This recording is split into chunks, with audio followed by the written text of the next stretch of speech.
perhaps no one knows. We're going down.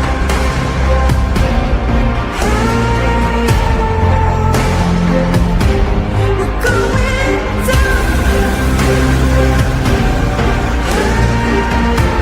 We're going down. We're going down.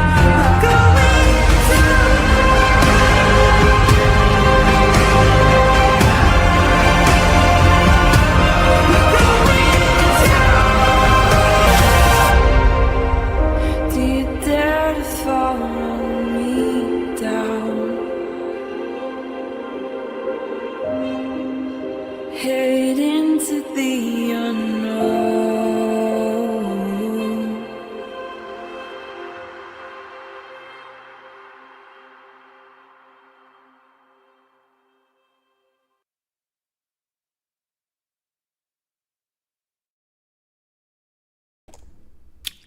Hello, everybody.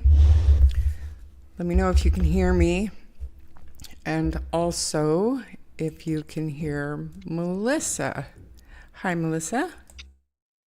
Hello. I can hear you now, so that's a positive. Okay. We were having technical difficulties on backstage. She could see my lips moving, but she couldn't hear me. And I seemed to be able to hear her fine, but anyways, hope everybody's doing good today. Let's go through and say hello to everybody that decided to join me today. Thanks for being here, everybody. I just woke up from a nap not too terribly long ago. Carrie Bailey, it's always a pleasure. Hey, Stevie Wonder. Gren. Hey, Tam. Camilla, good to see you. Check out the news article today out of Pictou County, re-trafficking within the prison system. 1 guard charge. I saw that. Oh, yes, going to be very interesting. People's thoughts. Hi, Little Black Bear. Good to see you. Hey, Kimber. Prayers for Lily and Jack. Colleen, good to see you. Hey, Joyous. Nice to see you. And who else? Belinda Believes. Thanks for being here. Who else? Yes, Big Girl. Thank you for joining. Hey, Marie. And who else do we have? Carrie Bailey said hi to you. Hey, Darlene and Lynn. And Seaweed. Anybody else? I love that Little Black Bear jumps back and forth between the streams. It's pretty great. Oh, you guys are my favorite too. Thank you for that. Oh, yeah. I see. We have another live stream going. Odd. That never happens. Cheryl, hello. Hey, Roots. Good to see you. Harley is outside. He is loving his life. Actually, I do have a comment. Let's respect other creators regardless of our thoughts. We can be the bigger person and not stoop to their level. I agree. It's tempting some days, though. I gotta tell you. But, I mean,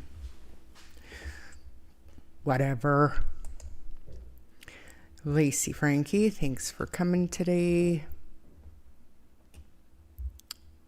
Yeah, it's hard to decide who you want to watch the replay and who you want to see live. Hey, Nancy. Carol, great to see you today. Miss V, thank you for being here. It's getting harder to remember who I've already said hi to. Anastasia in Cleveland, good to see you. Hey, Angelina. Matt is Catter and Sailor Moon are here. Hey, Cindy Sperry. Thank you all for joining. Snarky Pants. Hey, Captain Injustice. Great to have you here. Hey, Sinister. Pinky. Don't know that I've seen you before. That doesn't mean anything. I've got a terrible memory, but thanks for coming today. Looking forward to the upcoming search. Hopefully they hit some areas of interest. There are quite a few. Hey, Jennifer, Julia, hey, Bonnie Garrett, and Bev, Violet Boy Ian, hey, Dodie, Just the Facts, This Little Mama. Oh, everybody's here. Ms. Michelle, hey, Cheryl Hebert. Is that right? Hebert? Christina, Peace Spice. April Lambert, good to see you today. Cheryl over in Melissa's stream, awesome. Just Clapping Seal. Thank you for being a member for 5 months, Christina. That's awesome. Thank you. I should do a members only live soon. Ori, lovely to see you. Hiding in the shadows. Thank you for poking your head out to say hello. I'm glad you're here. Anybody else?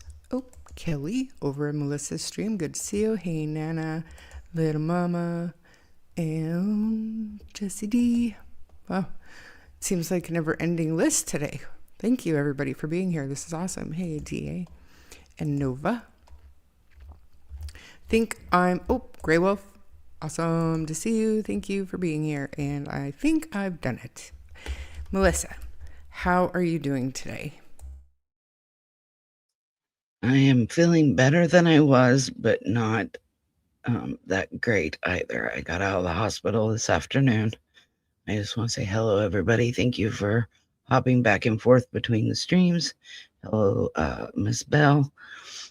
So I don't know, hopefully this infection in my chest and what has irritated my chest will, fingers crossed, go away soon, but they're saying it could be weeks to months before my chest is better. So I have an infection in the cartilage and an irritation in the cartilage between my breastbone or my sternum and my ribs, and in between my ribs and my lungs. So it's been a ride.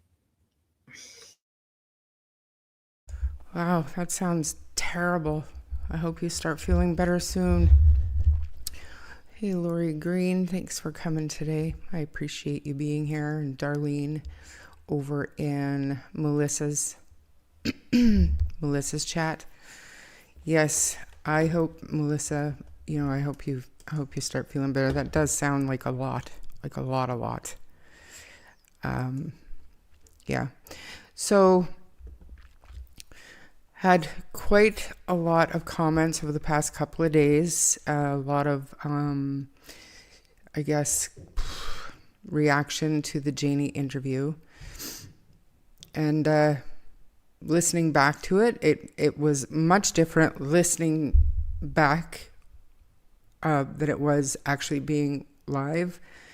I did not, when I was live with Janie, I did not feel or sense I don't know the right word for it, but you can tell very frustrated. She has a lot of pent up frustration, and when she opens up and lets it out, it comes out. But it wasn't as clear to me live as it was when I listened back to it through other creators. So that was one of my big, oh wow, I didn't realize she was very Janie, and I'm not saying anything, negative about that, but just interesting that I didn't notice it so much while I was live with her. Did you get a chance to go back and watch that, Melissa? I got to hear some of it, but I haven't got to watch all of it yet. I've been pretty medicated the last few days. Yeah, well, I mean, she sat with me for, over 2.5 hours.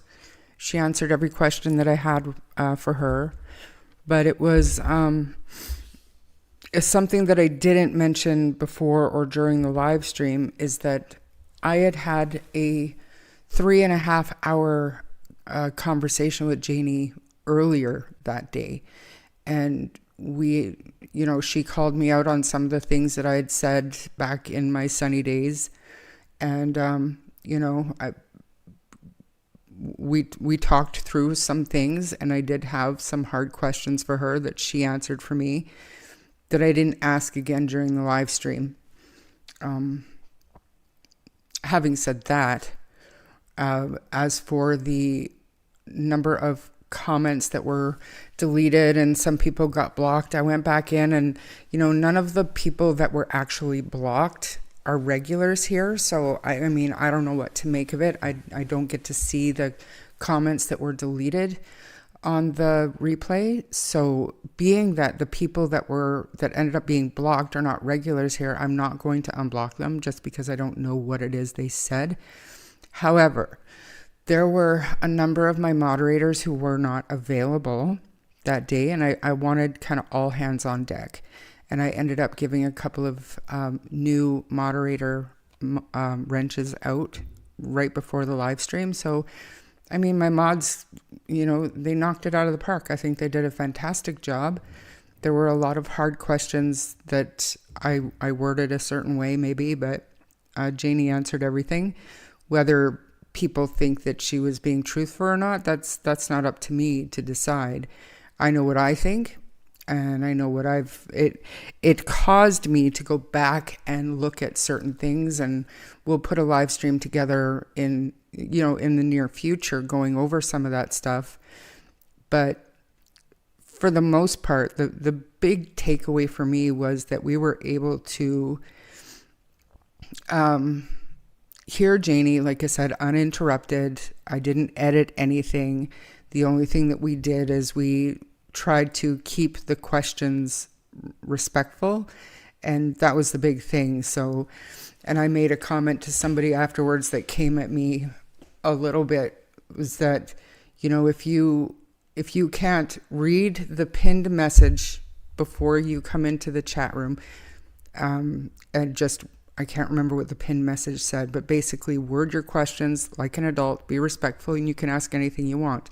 And if you weren't able to do that, if you didn't have the capacity to, I can't remember what I said, but it wasn't nice. I'm going to say it right out front. It wasn't nice the way that I put it, because my frustration level was up to here. Basically, your comments were going to be deleted. So I stand by my mods. They did a fantastic job. My mods did exactly what I wanted them to. And if you got blocked, sorry, I don't know what you said. If you still have an issue and you want to be unblocked, just email me and we'll talk about it. Sorry, what were you saying, Melissa? You're right. You have to be respectful whether you like them or not. I would talk to Daniel or Janie too. Does it mean that I'm going to be mean? No. Does it mean I'm going to believe everything they say? No. Just be respectful. You're not asking a whole lot, but sorry I let you down and wasn't there. I would love to have been. I know I hopped in for just a few minutes, but I just was so medicated. It wasn't worth me staying, being of no help. No, absolutely no apologies necessary. Given everything, like the whole situation, it wasn't pre-planned or anything. This was just the, kind of a last minute thing. The phone call to me came out of the blue. I was not expecting it. And, we did our best with what we had. And I, it would have been much better if you were there, just because, I did have Seaweed backstage with me to try to star comments. It wasn't working for her, so she was actually copying the questions and putting them into Messenger for me. So, we were doing the best that we could. So, like I said, I stand by my mods. They all did a fantastic job. And, I don't know. I don't know what else to say. When the only other feedback, other than the comments that we're going to look at, that I want to address, is a lot of the creators, I was watching Justin last night and he said that I'm non-confrontational, and, and that's one way to put it, yes. But I feel like, and there are people, probably people who are watching here today, that know I don't have a problem with confrontation. However, I don't see a value in confronting somebody who never speaks out live, who, you know, people want to hear from for the most part, and is somebody who was there, who is willing to talk. I don't see a value in hammering them with these terrible questions, or, you know, not terrible questions, but really offensive questions, or putting up comments that were accusatory. What's the quickest way to shut down an interview? You know what I mean? So, I mean, like it or not, I mean, I will confront anybody, but I don't think it needs to be done in public in front of other people. I'm not here for clicks and views, and I was accused of doing it for that too. And I mean, honestly, just eat me. That's not what I'm about. If that's what you think, it is whatever. But if you're confrontational to somebody who doesn't come out and speak that much, all you're going to do is drive them further into the ground of not wanting to speak. That's the way I see it. And like I said, I've had very confrontational discussions with people about this case, and obviously in my personal life as well. I don't have a problem with confrontation. I do have a problem with disrespect. And, you know, like I said, when you're on this side of things and you're doing something like that with no notice and barely any time to prepare for it, I was literally more concerned with the next question coming than Janie's answers to the questions. So that's why the replay is so important, and that's why we'll put together a live stream going over all of that in the near future. Yeah, Ian is here. Say hi, everybody. Ian's here. Yay. So anyways, what you're looking at here is the live stream. We're not going to play it. We've all been there. We've heard it probably 100 times by now on everybody else's channel, which is fine.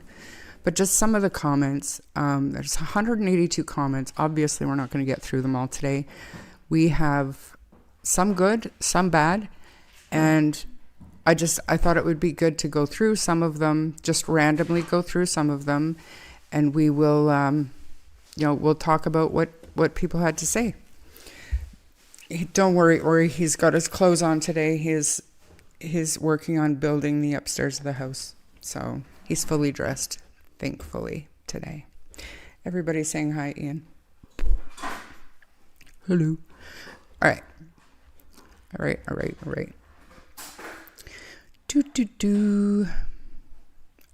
So there was a lot of, thank you for having Janie on, thanking Janie for talking, thanking me for being respectful. Some people were thankful that she was able to talk, even though like a lot of stuff that Janie said is not my forte. It's not my style. Some of the stuff I would have never normally said or allowed on my channel, and I do not agree with some of the stuff that she said. But that was her story. That's what she wanted to talk about, and that's what she wanted to get off her chest. So she did what she did, and I'm not sorry, but just at the end of it, Janie said everything I said was mine and not Charmaine's, and you know what I mean? Like, that kind of made me feel, I don't know, made me feel kind of bad in some ways, but at the same time, it wasn't coming out of my mouth. So, and it's just how she felt. So,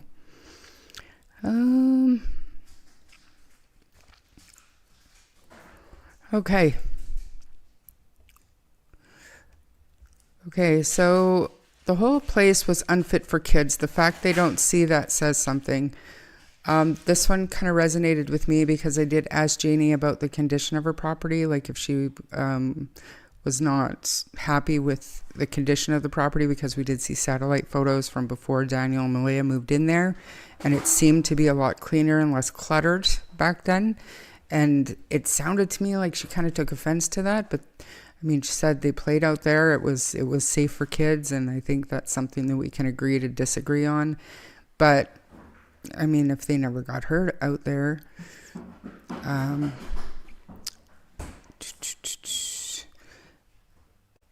but everybody has a difference of opinion of what is safe for kids and what's not. You can have an immaculate house and everything in its place and it still not be safe for kids, and you can have a dirty house and it still be safe for kids. So I mean, I'll have to agree to disagree with her because I don't think it was a place that kids needed to be.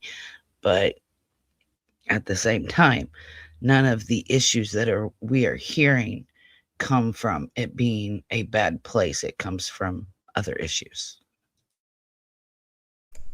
Right. And I mean, if the kids, to me, and I'm not saying it's okay or bad or whatever, but I'm saying that if the kids played outside all of the time and their toys were out there, they were strewn about the yard, and she had mentioned a dryer that they kept looking in when they were doing the search, and there were the cars and just kind of junk and stuff. If the kids didn't go around that stuff, like, we don't know, we weren't there, so I don't know, it's not how I would live, but it's not my home, it's not my property, it's not my business.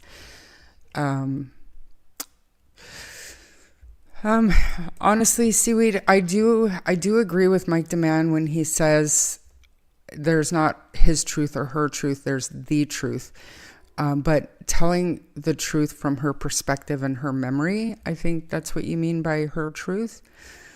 And everybody has taken what she said, and they're analyzing it up against what they've already heard, as am I. And I will put it out, and I will reach out to her again with some clarifications, because I know there are some. There are a lot of people from his chats on here tonight to go back and report to Mike DeMann. You know what? Mike DeMann is free to come in here. Mike DeMann is free to message me back, because I have messaged him. And I want to put this out there that somebody, one of the creators in one of his response basically said, Charmaine, if you were to talk to Mike DeMann, you would understand him more. And let me assure you, Mike DeMann and I have talked for months and months and months, right up until basically the new year, when all that Brad Turner bullshit was going on. That is when he stopped talking to me. He's never given me a reason, which is fine. I do know that he played the clip to expose me the other day. He ended up playing it. But again, I quickly tracked down where I said that and who I sent it to. So I'm fully aware of who sent it to Anita, I believe. And it was taken completely out of context. It wasn't even about Anita. It was actually me sticking up for Mike DeMann and Anita. So had anybody reached out to me and asked me about it, they would have gotten the truth about that clip, and probably could have got their hands on the entire conversation, because I said what I said and I meant it. So anyways, any thoughts so far, Melissa, while I scroll through these comments and find the next one? I mean, not really. You're, like you said, if you said it, you said it. And if you said it, you meant it. So, I mean, it's, if somebody's going to take a conversation, at least have the context of the conversation. Don't just take snippets, because that's where a lot of these issues come from, is people not looking at the whole thing and taking into context of what was said, how it was said, why it was said, all of that good stuff. So it is what it is. People are going to cause or try to cause drama no matter what you do. Right. I mean, I might as well quickly address the rest of that, because I haven't heard it. I haven't even heard a clip of it, not even a screen recording, but people have told me that I was asked to call Anita because she has a hairdresser for me. She doesn't like my hair. Thanks, no thanks, I'm good. And we should go for coffee. Thanks, I don't drink coffee. No, thank you. But anyways, those are my answers to the things that were put out to me during apparently that live. I don't know if there was more or not, but that's all I was told about. Okay.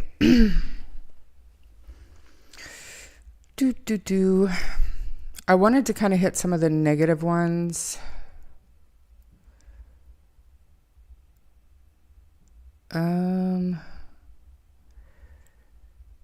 But there wasn't many. So, did the kids have black eyes? First Janie said no, she never seen it, but then addressed Lily's black eye at Patty's. So that was a little strange. I need to clarify that with her. And then, why would Malaya go out in the cold to search if she handed the kids over to someone?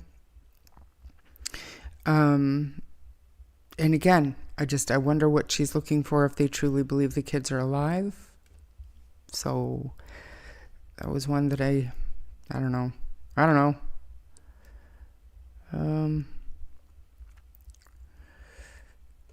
No need to bring that one up. Every wrong committed gave away to justify the wrong. Stop making it a norm that 2 children are okay unsupervised even for a moment. The only privilege in life is for a responsible parent to raise their children, and it's a privilege not to be abused. I don't think so. That's more of a right than a privilege. No child deserves to be abused for any reason. Yeah, and it's not a privilege to have a responsible parent. That is the responsibility of the parent. It's a child's right. So I don't agree with that. A license is a right Canadians have.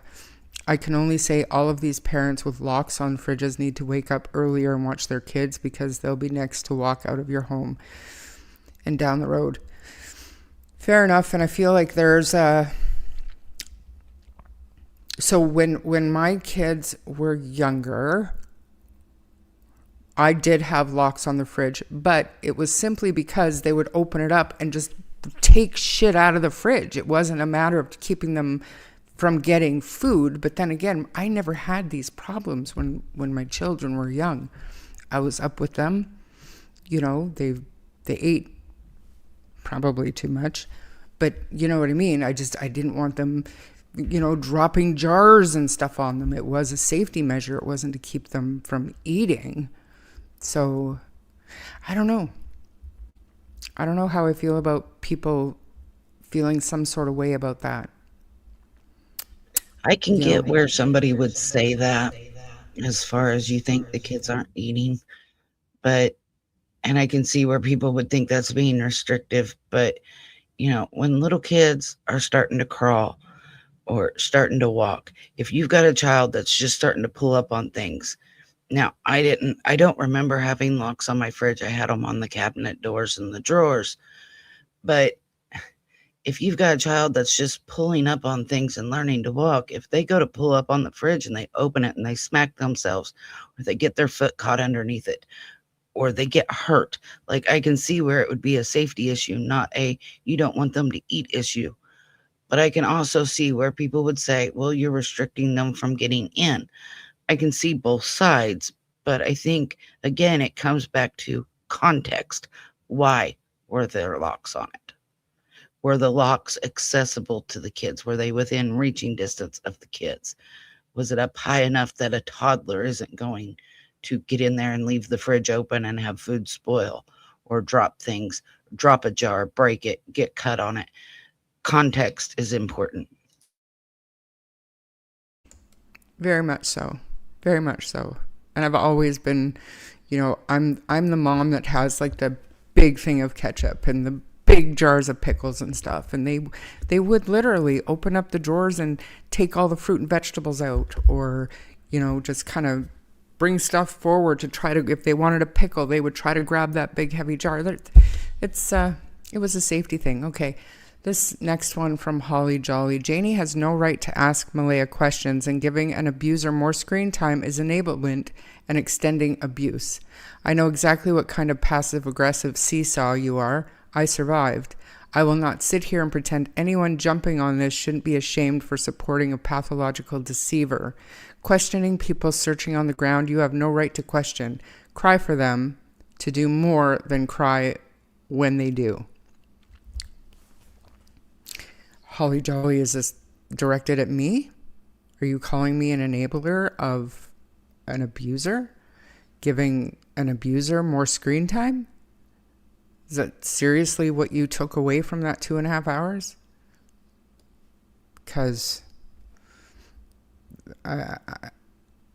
speechless. It's not at all. So there is a Whatever. question here from Lynn towards me. It says, we did 2 child locks, but at some time in the US, there was a child playing hide and seek, if I remember correctly, and got stuck in the fridge. And then asked me if I remember that. Yes, I do remember a case similar to that, where a child had got in the fridge, was playing hide and seek, closed the door. The child was later found dead. Yes, I remember that. But again, context is important in that.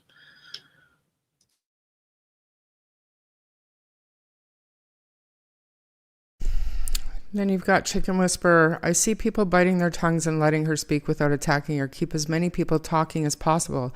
Look at what we learned from Daniel's interviews. When mainstream is quiet, at least there's something on YouTube. And lots of points here from Tam. And I mean, I disagree. Everybody's entitled to their own opinion, but I didn't ask or force anybody to watch. If you didn't want to hear it, if you think I'm enabling an abuser, go away. I don't care. I had Janie on because I agreed to have Janie on. And I stand by my decision. So, sure, I can't highlight comments for some reason, probably because Seaweed has that ability right now. But Belinda Right, I said, have to change that. I'm sorry. that's fine. Belinda said, hi, Charmaine and Melissa and everyone. My problem with the locks was Daniel saying they would go with anyone if they offered them food and water. And I agree, that bothered me as well. But again, context is important. Was it because they would go in there and get food? Because he said they had access to food whenever they wanted it. So, I remember my oldest son, he's autistic, and I remember waking up one morning, it was like 7:30, 8 o'clock, and I woke up to cereal on my floor and half a gallon of milk on my floor because he was trying to make himself breakfast. Was it wrong of me not to hear him and not to get up? Maybe, but I was up earlier than what he normally woke up. But again, context is important. Did they not feed the kids? And that's why the lock was on there. Did they feed the kids? They just didn't want spoiled food or want the kids hurt. Was the baby pulling up on it? I understand what Belinda is saying because that struck me too. But that doesn't necessarily mean the locks were to keep the kids from eating.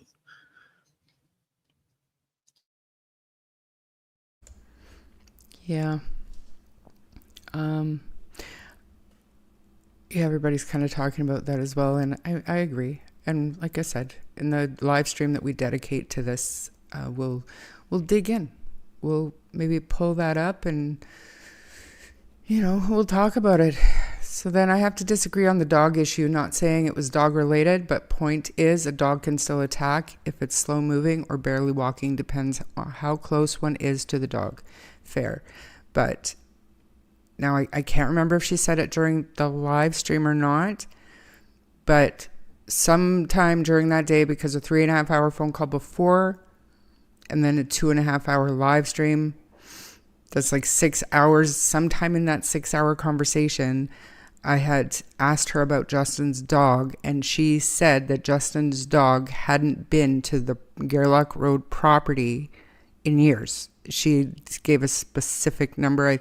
I want to say 5 years, but it wasn't there at all to attack anybody. So it wasn't just that it couldn't move and it wasn't going to be chasing the kids around that day. It's just that dog hadn't been there for years.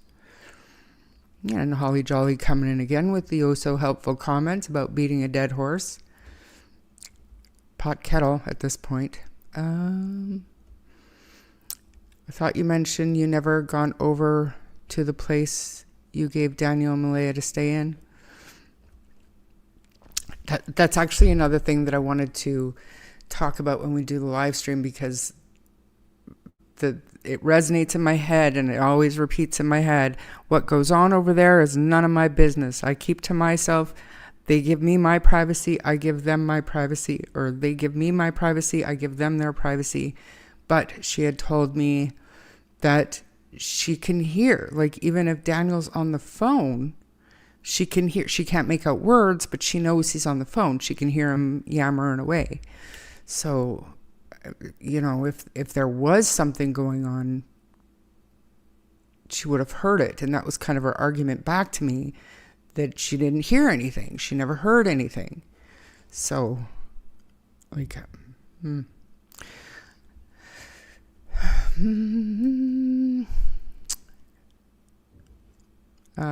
Brandy was another one with a number of negative comments, which is fine, perfectly welcome in the replay. What were you going to say? I personally think, from what she said, what Janie said before, where she could hear everything, I do not see how, if Daniel and Malaya were yelling at each other, she wouldn't be able to hear that. I get where people are coming from, and I don't mean to stick up for Janie here, because there were 3 adults on the property, but all 3, yes, she wasn't the main caretaker, but in all reality, all 3 were responsible for the safety of those kids. So I can get where people are coming from with, that.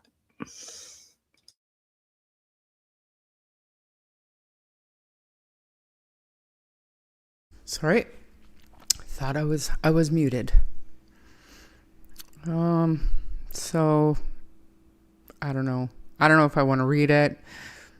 Just to give you an overview of Brandy in Indy, her, I guess, overall thoughts. She does make a number of comments. Janie, Malaya doesn't owe you a damn thing. She's following the advice of her attorney, as she should, in my opinion. She's not speaking publicly. Why do you care so much if Malaya speaks publicly or not? Why? And a number of you commented back, and it is what it is. We'll get into it some other time, because there are other things to talk about. This was interesting. In my opinion, someone is controlling the narrative for her. This sucks for the kids. I get the different opinions. I get why they can't all get along too. Why people keep thinking they know by putting themselves in their shoes instead of seeing it through their eyes. Even better, your own life experience with people. I would thank your lucky stars if you haven't met anyone. I think I understand what you're talking about.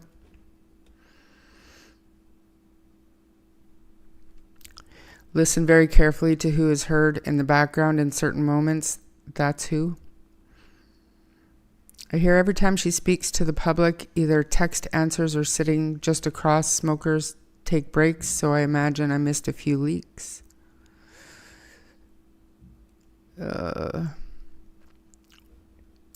Daniel and Janie turned in Malaya after she left and didn't come back. They created this fake abduction narrative to blame Malaya.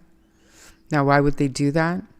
They didn't understand when the RCMP stated no abduction on the 5th day, when they also pulled back the search efforts, that the RCMP wasn't saying no abduction because the kids weren't found in the woods. The RCMP said no abduction, period. In your opinion, and you're wrong. But we'll just leave it at that for that. I mean, I've said that a million times. There was no evidence to support an abduction. Much different. Everything is still on the table. They've been clear about that. And I've pointed out that's exactly what it is. And I clarified that with the, I guess, constable that I was speaking with in major crimes. Anyways, Darren knew where the kids were. He just didn't know the precise location. Darren knew that Malaya had it set up for her family to take the kids and put them somewhere. Darren was sure of it, and his story made sense. And according to Janie, he was so sure. Like, she believes him. That part.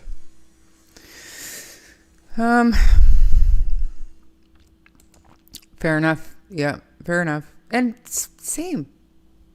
I think that's human nature. Isn't it, Ernestine? Thanks for being here. It's wild how being unbiased and objective is viewed as taking a side when no one knows. It's hard to be unbiased and objective, but it is mind-boggling how people can, like, I would love to know what side people think that I'm on. Like, I suspect people think that I'm, and I mean, I was accused seconds after my live ended the other night, so now I'm a pro Daniel channel because I was going to try to get Chance on. What? Malay or Cindy are more than welcome to come over here too, and I treat them with the exact amount of respect that I gave Janie.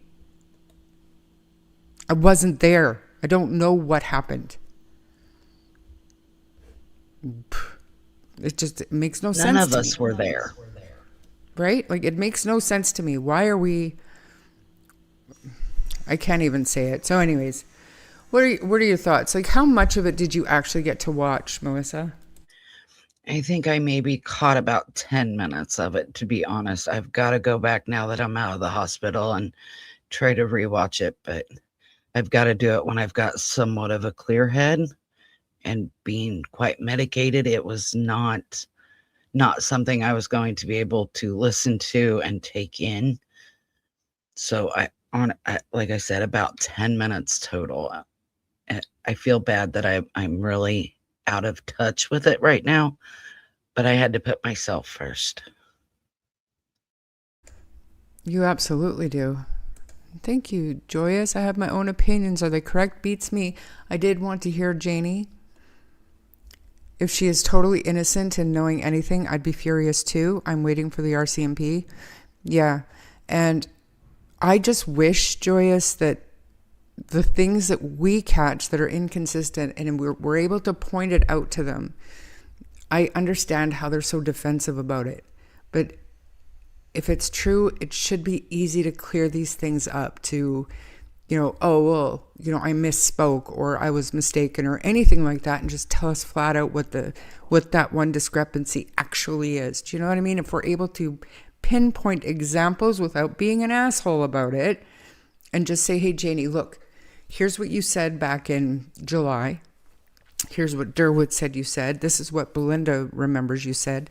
But then this is what you said. Can you just make sense of all of these different stories and bring it all together with the truth? It would be great if we could do that, and I'm going to try to do that, just to figure it out, just to clear it up. And before I forget, Pinky, thank you so much. I'm glad your son hooked you up and that you can come into chat now. And Sinister, thank you so much for that.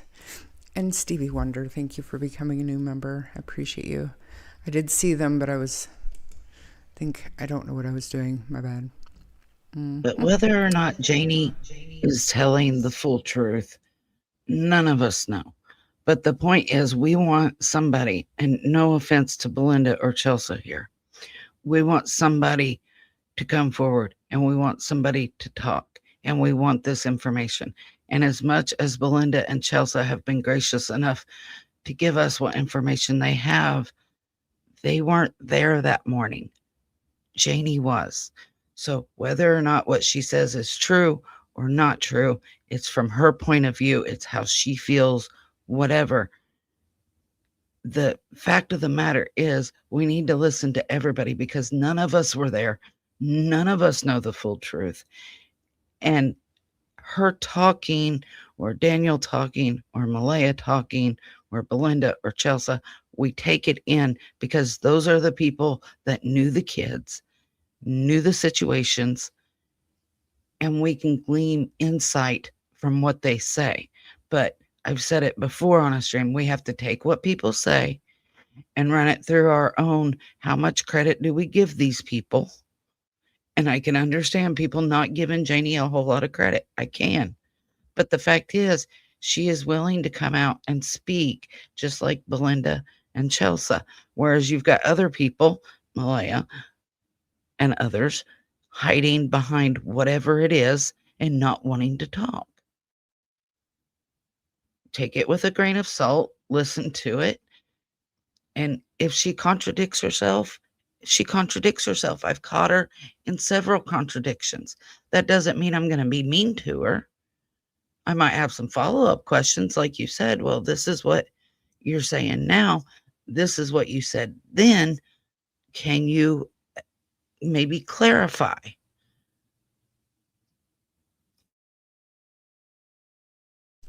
Yep, I agree. Like, you cannot expect anybody to talk if all you do is ridicule and accuse them of shit. If you treat people with respect, they'd be more inclined to speak to you. And I agree with you, Julie. I told Janie and Daniel straight out, like, I don't think if the kids were taken, I would be more willing to believe that a stranger did it.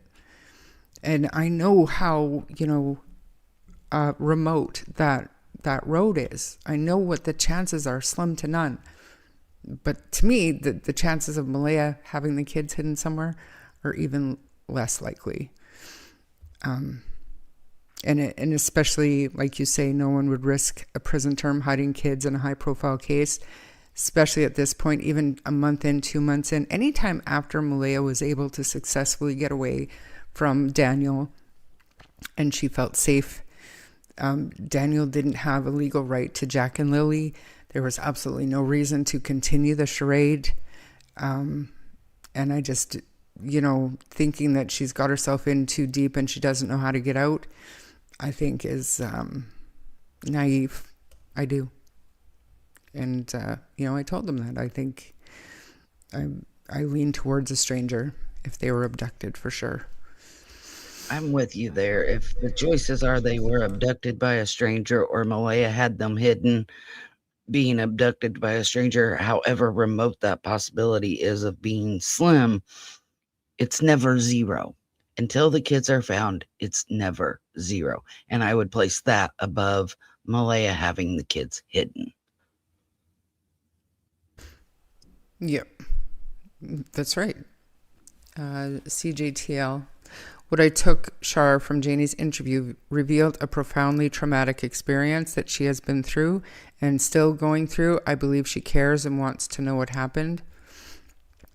And I think, like, a lot of that has turned into, I don't know, like, absolute confidence that they know what happened. I don't want to call it delusional, but Janie, to me, truly believes that the children are safe and sound somewhere under Malaya's direction, And I just, I don't know how to, it's not my place to try to change her mind, just like it's not my place to try to change anybody's mind, other than to say, if you weren't there, the least you can do is hear both sides out over and over and over again, however many times it takes to keep the kids' names out there, right?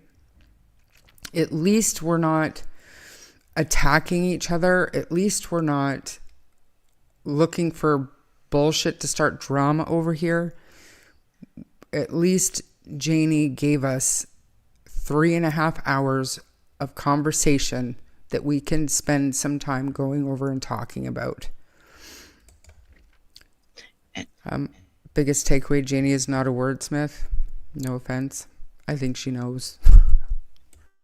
And even if Janie didn't know or doesn't know what happened to the kids herself firsthand, she's only got what she's being told. So in some respect or some aspect, Janie may not know any more than what we know, in all honesty. And I hate to defend them on this, but I mean, it wasn't her responsibility. It wasn't her primary responsibility to watch after Jack and Lily. Yes, she was on the property, so she does have some responsibility to help. But it was the kids' mom, Malaya, and Daniel's responsibility to watch and keep the kids safe. So if Janie really doesn't know what happened, all she's got to go on is what Malaya and Daniel have said, and only God knows what they've told her.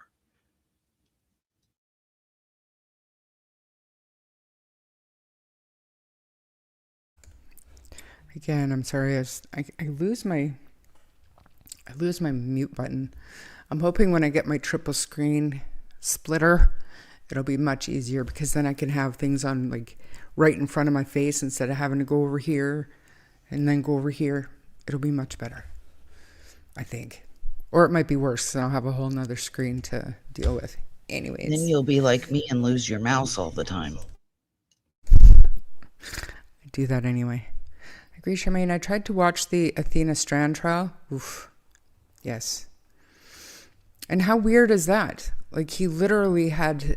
I have to watch the trial, but from what I remember, this man was just delivering packages, and he accidentally hit a little girl, and panicked and took the little girl. Now, it sounds like the little bit of the trial that I watched today, Julie, I could be wrong, but it sounds like there was a sexual element to his crime. But at the beginning, I thought he took her and ended her because he was scared of being fired for hitting her with the FedEx truck. It's crazy how just things happen. It's insane. So, Charmaine, Cheryl's comment here. What if she heard a recording of the kids that morning instead of actually hearing the kids? I'd not thought of that, but I mean, I guess anything's possible. Yeah. I don't think so, though, because a recording would be very different than hearing real life kids. But would you be able to discern the difference if you're half asleep?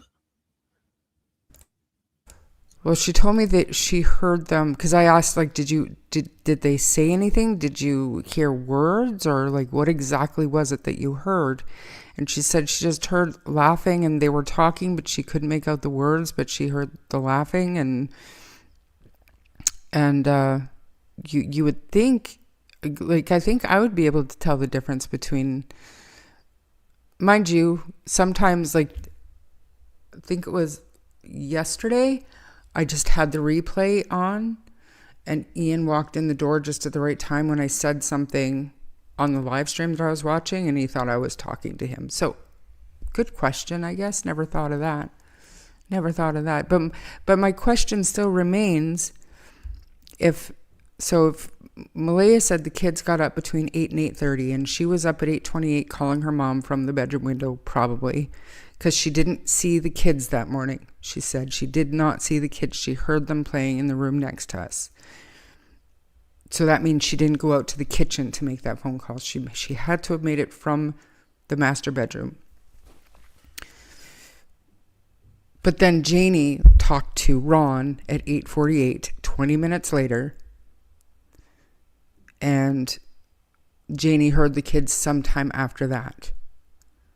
I don't think Malaya would be that hard asleep. She wouldn't have been able to hear the kids as well.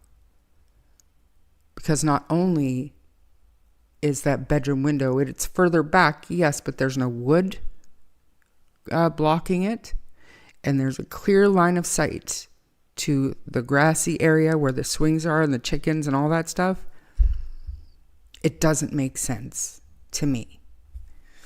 And I couldn't, like, off before the live stream, and I was talking to Janie and I was trying to explain that to her. I couldn't make her understand what I was getting at. Like, it looked to me like the trailer, like the master bedroom window, is not a whole lot more far away than her RV window from where the kids were allegedly playing. The only difference is Janie had a piece of wood to keep the wind and the cold out during the winter. She had that wood on her window. Daniel and Malaya didn't. So there was just the glass. So she would have been able to, number one, hear it, or if the kids were outside at that time, see them. I don't know. And then, I don't know where I heard this from, but it was recently, within the last couple of weeks, somebody said that the school called to confirm the kids were not coming to school at about 20 to 10, after they realized the kids weren't there, and after Daniel was up searching the woods. The school called. I maybe it's Anita that said this. I can't remember. But they called to find out if the kids like confirm the kids weren't coming. And Malaya said, no, they're sick today, basically. I have heard that before, but what got me with that is if she texted the kids in at 6:17 and 6:18, we all have seen the messages. If not, it's in the document, but where the kids weren't going to be at school, why would then the school call to confirm if she had already confirmed them absent? That doesn't make a lot of sense. And was it normal for the school to then call and say, well, are you sure they're not going to be here? That I don't know how much truth there is to that, but I have heard that before. Yeah, exactly. I didn't know what to make of it, because even if they did, maybe it makes sense if she just said, no, they're sick today, thinking that they were going to find them. And I mean, that's what I was told too, right? I was told that Malaya by Saturday had, she had been convinced to go with her mom, and that they were going to find the kids and they were going to bring the kids to her wherever she was. So it was okay for her to go. So that, depending on what her mindset was that morning. And I did ask Janie, I believe I did ask Janie on the live stream, at what point did you let Malaya and Daniel know that you had heard the kids not long before? And she said, I never did. I never let them know. So I assume she let them know sometime before Malaya's interview the following day. And that bugs me. Mm-hmm. And you and I have had that conversation before. Why wouldn't she say, well, I just heard them a few minutes ago, or I just heard them prior? That whole exchange still just, it's not quite right. If the kids never went up there, went into the woods on their own before, which again, going back and listening to things that I will play, I want it to be well organized before I do this. But Malaya had said the only place the kids like to go is up to their forts, which was not far from the house, just into the woods. And Malaya did say that they had gone up there before. But Janie and Daniel both say that the kids did not wander into the woods by themselves. So is that considered wandering, going to somewhere where they go all the time? Do you know what I mean? It's just a matter of their perception or understanding of what wandering means. But for it to be a simple conversation, what's up? Kids are missing. How long? 20 minutes. That doesn't flow like a normal situation where your kids aren't on the property and I just heard them. It doesn't, I don't understand it. And I'm not saying she's lying. I'm just saying it doesn't flow like a normal, what you think a normal situation would be if that's never happened before and you're in the woods, you're in the middle of nowhere and it's possible they could be in the woods and there's bears out there. And to me, I would be instantly panicked. But maybe not seeing Malaya panicked, maybe that played into the whole, just the back and forth, like a nice calm game of ping pong with questions. Kids are missing. How long? 20 minutes. Let me get my boots. You know what I mean? Like it would have been like, what do you mean they're missing? I just heard them. Do you know what I'm saying? But yeah. And that's what you and I had talked about before. It would be like the kids are missing. Well, how long? I just heard them. What do you mean 20 minutes? I just heard them. Not, well, how long? Like, you and I have said before, it's almost as if, well, how long this time? I don't think the kids going up to the fort would be considered wandering if they'd done it before. But we all have heard that Jack wandered when they lived at another property, went through a junkyard and was caught by school personnel. That is considered wandering to me. But we all take things different based on our own experiences of what wandering would be. Maybe another person is like, well, if I don't know where they're at and they went up to the fort by themselves, that's considered wandering because they don't know where they're at. To me, it wouldn't. But again, I agree that conversation doesn't seem like a normal flow of a conversation. If you say your kids are missing, well, how long? 20 minutes? What do you mean 20 minutes? I just heard them. They can't be that far. I just heard them a few minutes ago. That's not how the conversation's been reported to go, but that would make more sense in most of our minds.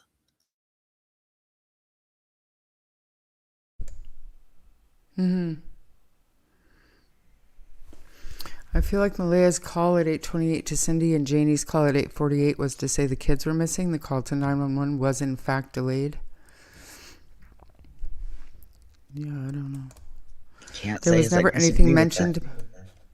What? I can't say as I would disagree with that comment. There was never anything mentioned about the children eating that morning. The kitchen was not messed up and there were no chairs pulled out. Right. And they're still concerned about Jack's little navy blue coat being missing and no chair pulled over for him to climb up and get it down himself, or for Lily to grab it for him. But I do know that the baby, Janie said that she went in at some point and got the baby some Fruit Loops and just some snacks because Malea had her outside with her that morning. Didn't Janie say the other night that the kids never went to the forts unless Daniel or other kids were there? Yes, but I went back looking for something specific, which I found. But Belinda had said when she was there, and I believe Belinda is still here so she can confirm or deny, even though like I have it recorded, like Belinda did say that Malea she had asked Malea, okay, Malea, you're their mom. Where would these kids go? Where did they like to play? Where would they wander to? And Malea said they like to go up to where their forts are. And Belinda said, okay, that's where we'll start. So Malea had told Belinda that the kids would go up to the fort. Now, does that mean they would go up there by themselves? No. But Malea said they like to go up to their fort. So, I don't think that's been the first time the kids were... It doesn't make sense, does it, Lori? Not that... For no panic to have immediately set in, especially with Malea. They had to have gone a little too far before. And for Daniel to run up there to catch them and then yelling like as loud as he can for them, it's like they had gone out of eyesight before. But by the sounds of things, maybe not out of earshot. I don't know. Like if you knew they kept getting out, get a lock for your door. Maybe that's the reason why they're not admitting that they would go outside on their own. Because if it did happen, then absolutely, then it would be a matter of, well, why was it still not fixed? And why are you worried about a bear coming through the man door when your sliding glass door? Let your kids out. They could go out on their own. Well, also, why would you say the kids never went outside on their own when Janie has told us she would constantly have to call and say, Jack doesn't have a coat on, or, Lily doesn't have shoes on, or whatever. Like, you can't say they never went outside on their own, and yet Janie had to constantly call one of them and say, hey, the kids are out here with not properly dressed. And I mean, I was pretty hard on Janie at the very beginning, saying, why that day? And it still irks me. Why that day did she decide not to go to town with her brother? And why that day did she not get up and just check on them? But I think I'm over that now, because if she didn't need anything with Ron, maybe she didn't need to go to town,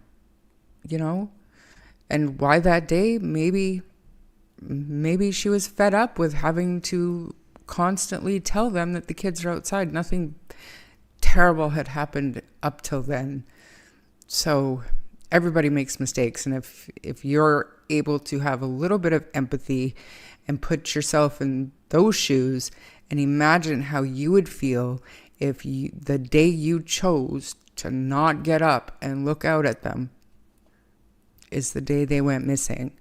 That's a hell of a lot of guilt to carry around. So she doesn't need me or anybody else pointing it out to her constantly. That's just my take on it.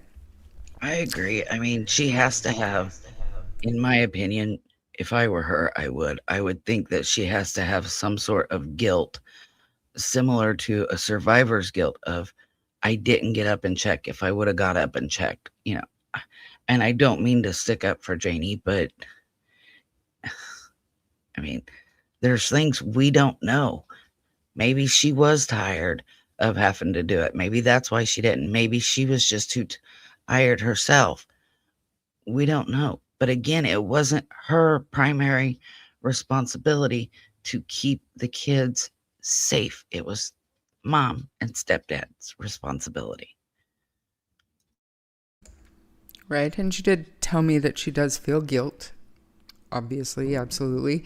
But I can say also, like in, an aspect of my job, if there's a fatality, like a workplace fatality, we oftentimes have to call it the Swiss cheese model, because if you stack up so many events and each event has like small gaps in it, and it just takes, 2 or 3 of those gaps to line up before you can see through it. There's a hole big enough there to fall through. And those are the situations that usually lead to catastrophic events. And that's literally just with workplace safety. So, you know what I mean? Why that day? Why did a certain individual make a decision that led to another decision that led to something catastrophic that ended up taking their life or the kids? You know what I mean? Hindsight is always 20/20. So there's probably never going to be a good enough reason why that day, but it's something that she's going to have to live with, even though if the kids were taken by anybody other than a stranger, if the kids were going to be taken, even if it wasn't that day, it would have been another day. So I'm kind of like, I'm over that piece of Janie that has always irked me. Like, why that day? Why so out of your routine? And I think I don't get it, but I can put myself in that position and just think, this is not my responsibility. I'm trying to get some sleep. I am not getting up. Malaya can get up. You know what I mean? I can see it. I understand what you mean. And it was, again, I hate to stick up for him here, but it was a perfect storm of the kids not being watched and whatever happened. It was a perfect storm of things. And I know I've said some things before in other cases, and God love Sunny, she'd be like, that's too many ifs. And it's like, yes, but that's why they're called perfect storms, because there's a lot of things that got to line up for, even, let's just say in this case, for them to be abducted. But that's why it's called a perfect storm. Things that normally wouldn't occur. Janie normally would have went to town. Janie normally would have got up. And it didn't happen. A perfect storm created this situation. I'm not saying, in my opinion, the kids were neglected. In my opinion, the kids were abused. And I think all 3 people on the property should have been watching the kids. But again, it was not Janie's primary responsibility. And she could have, like you said, just been like, I'm fed up with it. I'm tired of it. It's not my job. I'm tired. Let the parents deal with it. And something tragic happened. I think we can all agree on that. Whether or not the kids are alive or not, something tragic happened. And it was a perfect storm that created that tragedy. That's right. No matter what happened, there had to been, a series of events. And that was another part too, Marie, when I had asked her, do you believe the kids were neglected? And I even specified that morning. And she didn't think so. So that there's a level of acceptance and normalcy that they put on not being up with your children. I'm not making it okay, but I'm just saying what's normal in that household is not exactly normal to, I think, the majority of us. Janie stated she was crying because she was upset and blamed herself for the kids being missing because she didn't get up that morning and go outside with the kids like she normally did. Right. But it's been 11 months, Gren, and you tend to analyze and overanalyze, and, you know, hindsight is 2020, coulda, shoulda, woulda, and maybe she's come to the understanding that if she would have gotten up and checked on the kids, maybe they wouldn't have been taken that day, but they firmly believe, according to them, they firmly believe that Malaya has the kids hidden somewhere.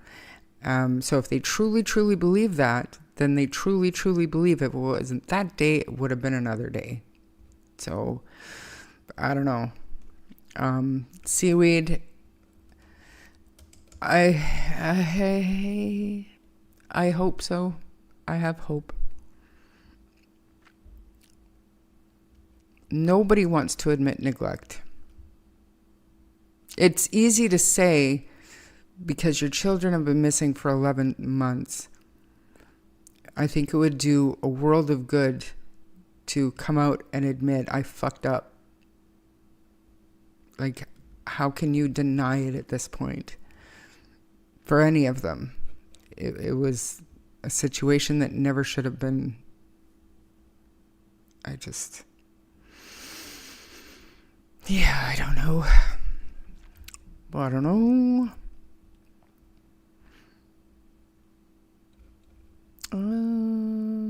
Darlene, have fun doing dishes.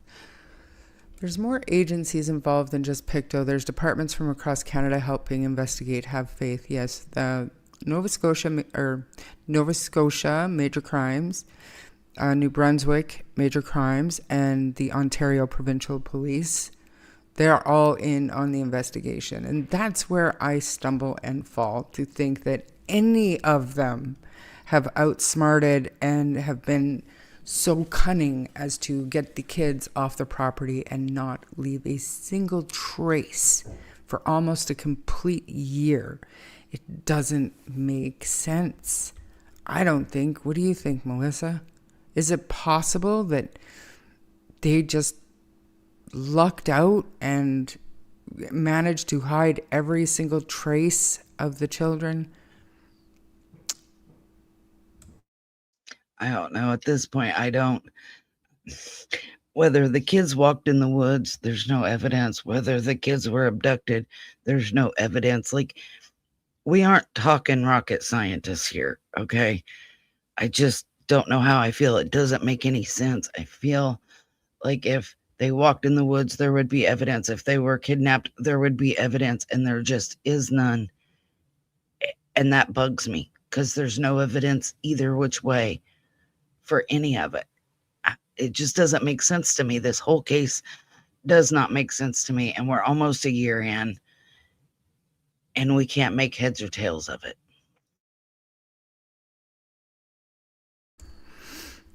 Charmaine, what is your opinion on this other dog being seen on the property that day? Surely Malaya could also answer this. She would have seen it too. What if I told you more than likely one of the search dogs that Haley saw? Just saying. I mean, there were dogs on the property, absolutely. And Janie took, it's not Fluffy, Chester, no, Tucker. Janie took Tucker out. She was going to take Tucker out to search for the kids. The RCMP told her to put Tucker back because they didn't want dogs there. Why would she interfere with their search dogs and the scent? So other search dogs arrived, and they were brown. They were big. That's what I truly believe.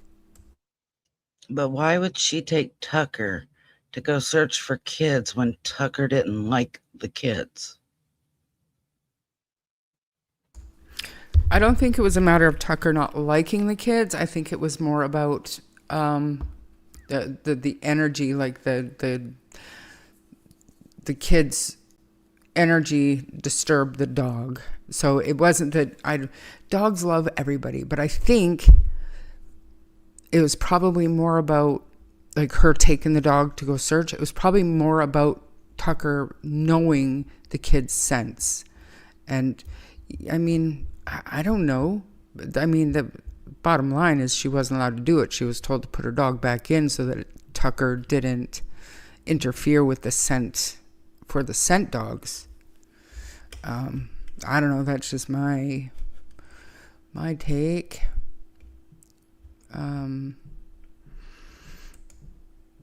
Respect you for being unbiased. We are all seeking the truth and trying to have a clear timeline and one clear story. One clear story from three people who don't tell the same version. So I don't think... Does that mean I don't know. Does that mean they're all lying? I mean, some of us think so, yeah. But it could also be their perspectives are different because people remember things differently. Things that are important to one that they remember are not important to the next that they might not remember at all. I don't know. So she thought it was fine for them to live in a piss-smelling, rat-infested trailer too, apparently. No comment. Go ahead. So I remember, I don't know, I think it was 8th grade. We were covering, doing mock trials and stuff.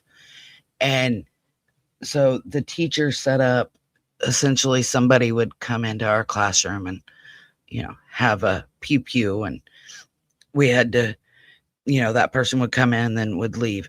And then we would be interviewed, what they were wearing, what they looked like, things that we had seen, like an eyewitness would be. And everybody had something different to say. Everybody focused on something different. Some people focused on the clothing. Some people focused on what the person looked like. Other people focused on the fake pew. Like, not everybody looks at the same thing. And you can have 3 different stories based on the perspective of each person. Like, I don't want to say they're lying, but maybe they weren't focused on the same thing.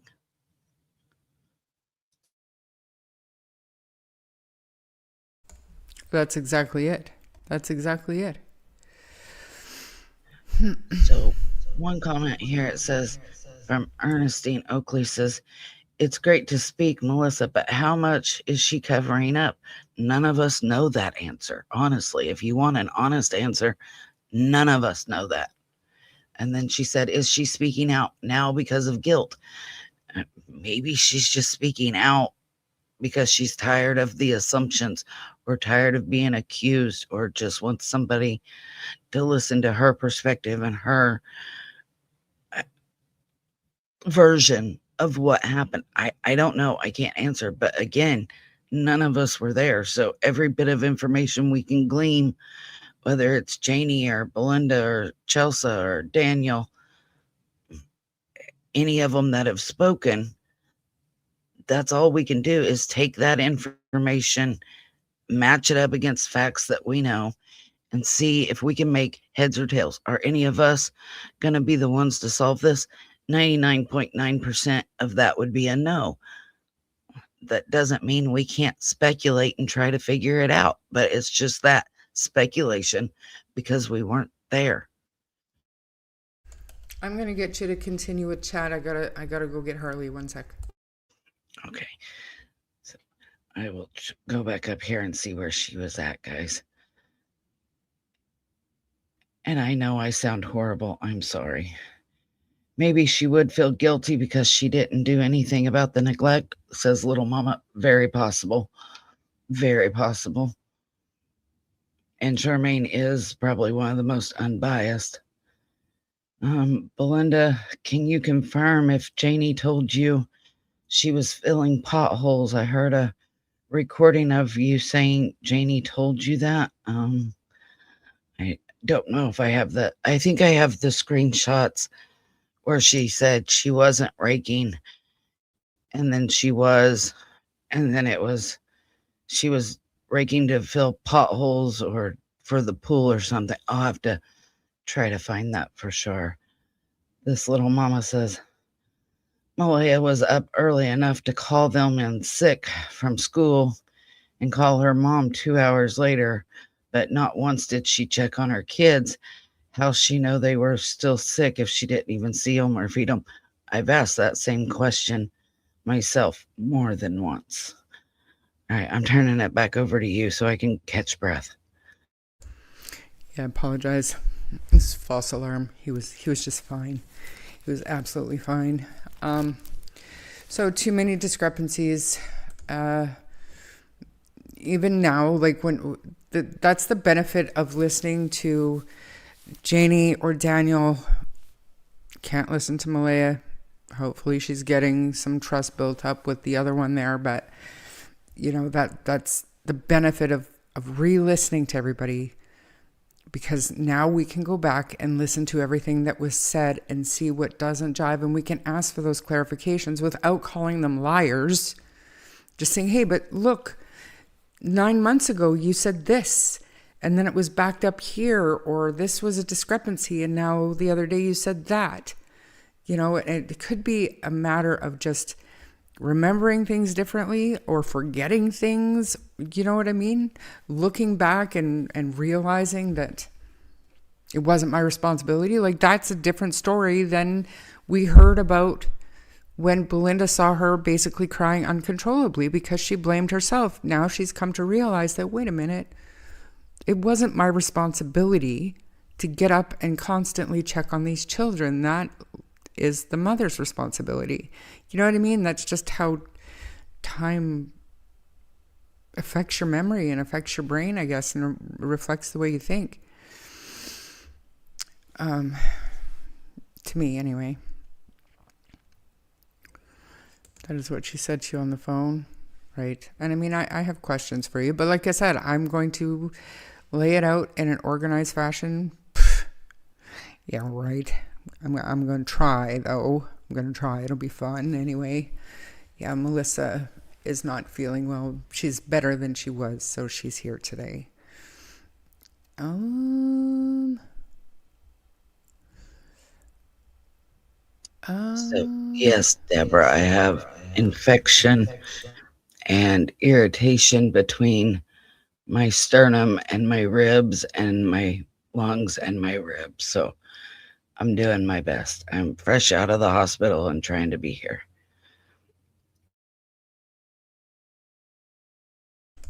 Do you think Janie was dreaming that she heard the kids? I never even thought of that, Ernestine. That's, maybe. That to me is more believable than she heard it like somebody playing a recording of the kids. It's an excellent question. And it's not even, there he is. It's not even why did she have to ask. It's like, why didn't she say, I just heard them? They couldn't have gotten far. I just heard them. Or maybe that was like an internal dialogue while she was getting her boots on. Well, I just heard them. They can't be far. Maybe. But excellent. Yeah. How many minutes had gone by from the time Janie apparently heard the kids and when she apparently heard Daniel running up to the woods yelling for them? Let's think about this for a second. Wasn't it 10 to 20 minutes? No. It would have been longer than that. Because I thought she said that she heard the kids and then 10 minutes or so later she heard Daniel outside yelling for the kids. But that's something I ask. How did she know Daniel was outside yelling for the kids and not yelling for them from the doorway or what have you? Now, maybe I'm getting this wrong, but okay, let's think about this. 10 to 9, Janie spoke with Ron. Then she laid down, maybe dozed off, and sometime in there heard the kids playing outside. Didn't get up to check on them. And then sometime later, about 20 to 10, is what I think, Janie hears Daniel calling for the kids, comes out, asks Malaya, what's up? Kids are missing. How long? 20 minutes. But then Daniel said by the time he got back down, Malaya was already on the phone to, he said dispatch, but he meant 911. So I don't know. I need a chart. I need some kind of a chart that shows that small amount of time from Malaya's 8:28 phone call, Janie's 8:48 phone call, and 10:01 is when the RCMP were called. So that doesn't jive. I think memories are okay. So I just looked up in the document because I knew I had it written somewhere. So when you did the audio clips, the voice clips from Janie, on that at the timestamp of a little after 2 hours and 24 minutes, she said, I sent a thing to my brother at 6:24, and then at 7 I went out and did up the chickens. I came back in, I sat here, I played on Temu. My brother called me at 8:48. I talked for 2 minutes and 59 seconds. I went back to bed. I laid there for a little bit playing on Facebook. I dozed off. I heard the dog bark. The kids were outside. I heard the kids, and after that I didn't hear nothing. Everything went completely silent. I heard Daniel yelling for the kids. I figured he was yelling at the kids to get inside. If Jack was letting my chickens out, which he usually does, he let them out a few times, so I figured Daniel was getting mad at him for that. I got up 5 to 10 minutes after that and found Malaya outside, standing there holding Meadow on her right hip. And then she asked her what's wrong. The kids are missing for about 20 minutes. So, let's say they went outside at 10 o'clock, 10 minutes before that. So between 9:40 and 9:50, if we go by that timeline, is when she heard Daniel yelling for the kids. And like I said, if we go by that timeline.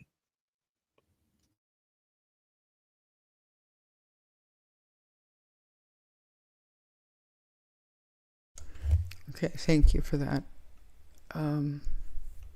Thank you for that. And this is, like I said, this is something that we're going to talk about more in depth. And we're already at an hour and a half, you guys, talking about this. And this isn't even the topic of the day. Just because, like I said, I want to present it in an organized fashion so that it's easy, because I hope that, people that are supportive of Janie, who watch me, if Janie herself isn't watching, or Daniel isn't watching somewhere in the shadows, whatever, that at least the way that I put it up, it's not going to be like, I'm not accusing them of anything. I'm just saying, okay, listen, this is where our minds are our wires are getting crossed, and we show them so that they can say, oh, okay, I see why everybody is confused on this topic. So let me clear that up for you. You know what I mean? That's how I'm trying to present this stuff. Non-accusatory. Let's just clear it up. It should be that easy. So that's something that I'm trying my best to do. But for now, you guys, and I know, some people are going to click off and go elsewhere, and that's fine. But I want to get into some of the true crime updates, because there was some pretty big news the past, I guess, 10 days now, just because I got sidetracked and then sidetracked and then sidetracked. But we're going to move on. Do you have any last thoughts for today on the Janie interview and some of the comments and feedback, or anything else to do with Jack and Lily's case?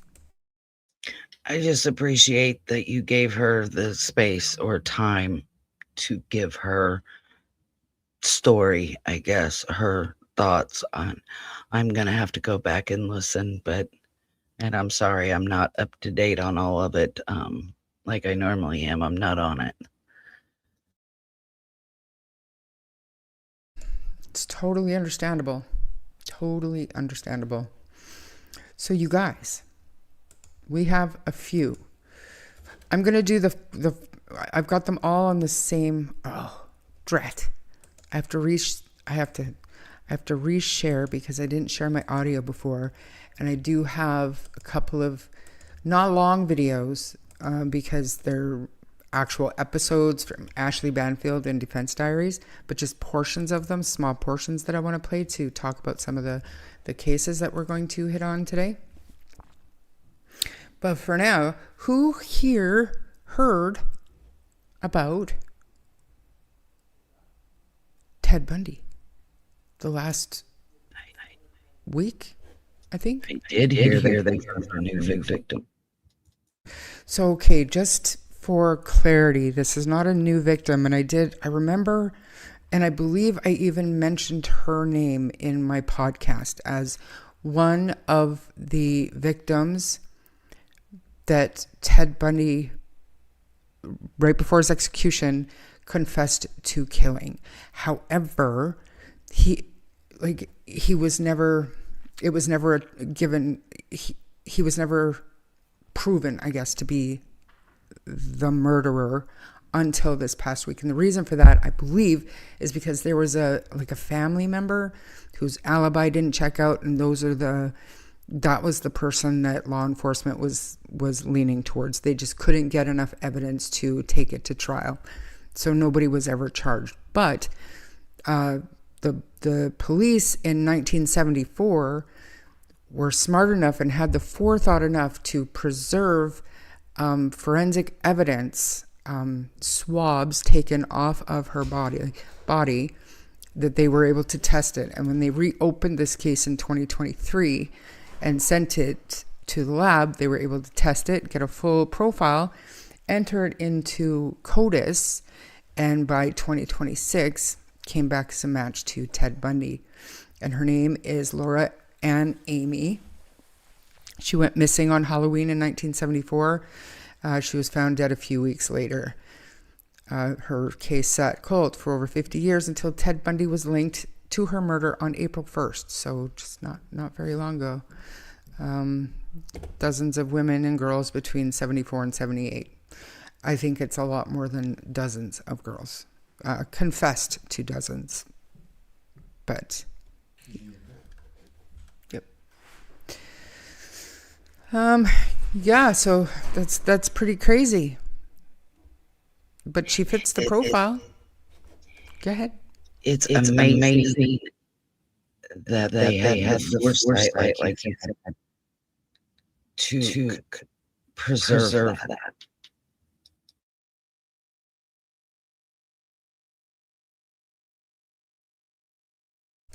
It did, and to preserve it, because even under the best conditions, like some obviously bodily fluids, they'll dry up, they'll dissipate, and you're talking over 50 years, man. 50 years. It's, I mean, amazing. And there was a press conference that originally I had planned to play the press conference where law enforcement came out and announced this match. And then Laura's sister actually said a few words at the end of the press conference. Very touching. But 50 years later, that family finally has closure. Obviously, her parents have passed away, but her sister is very grateful. So that's excellent news, exciting news, and just goes to show you. And same thing with John Wayne Gacy.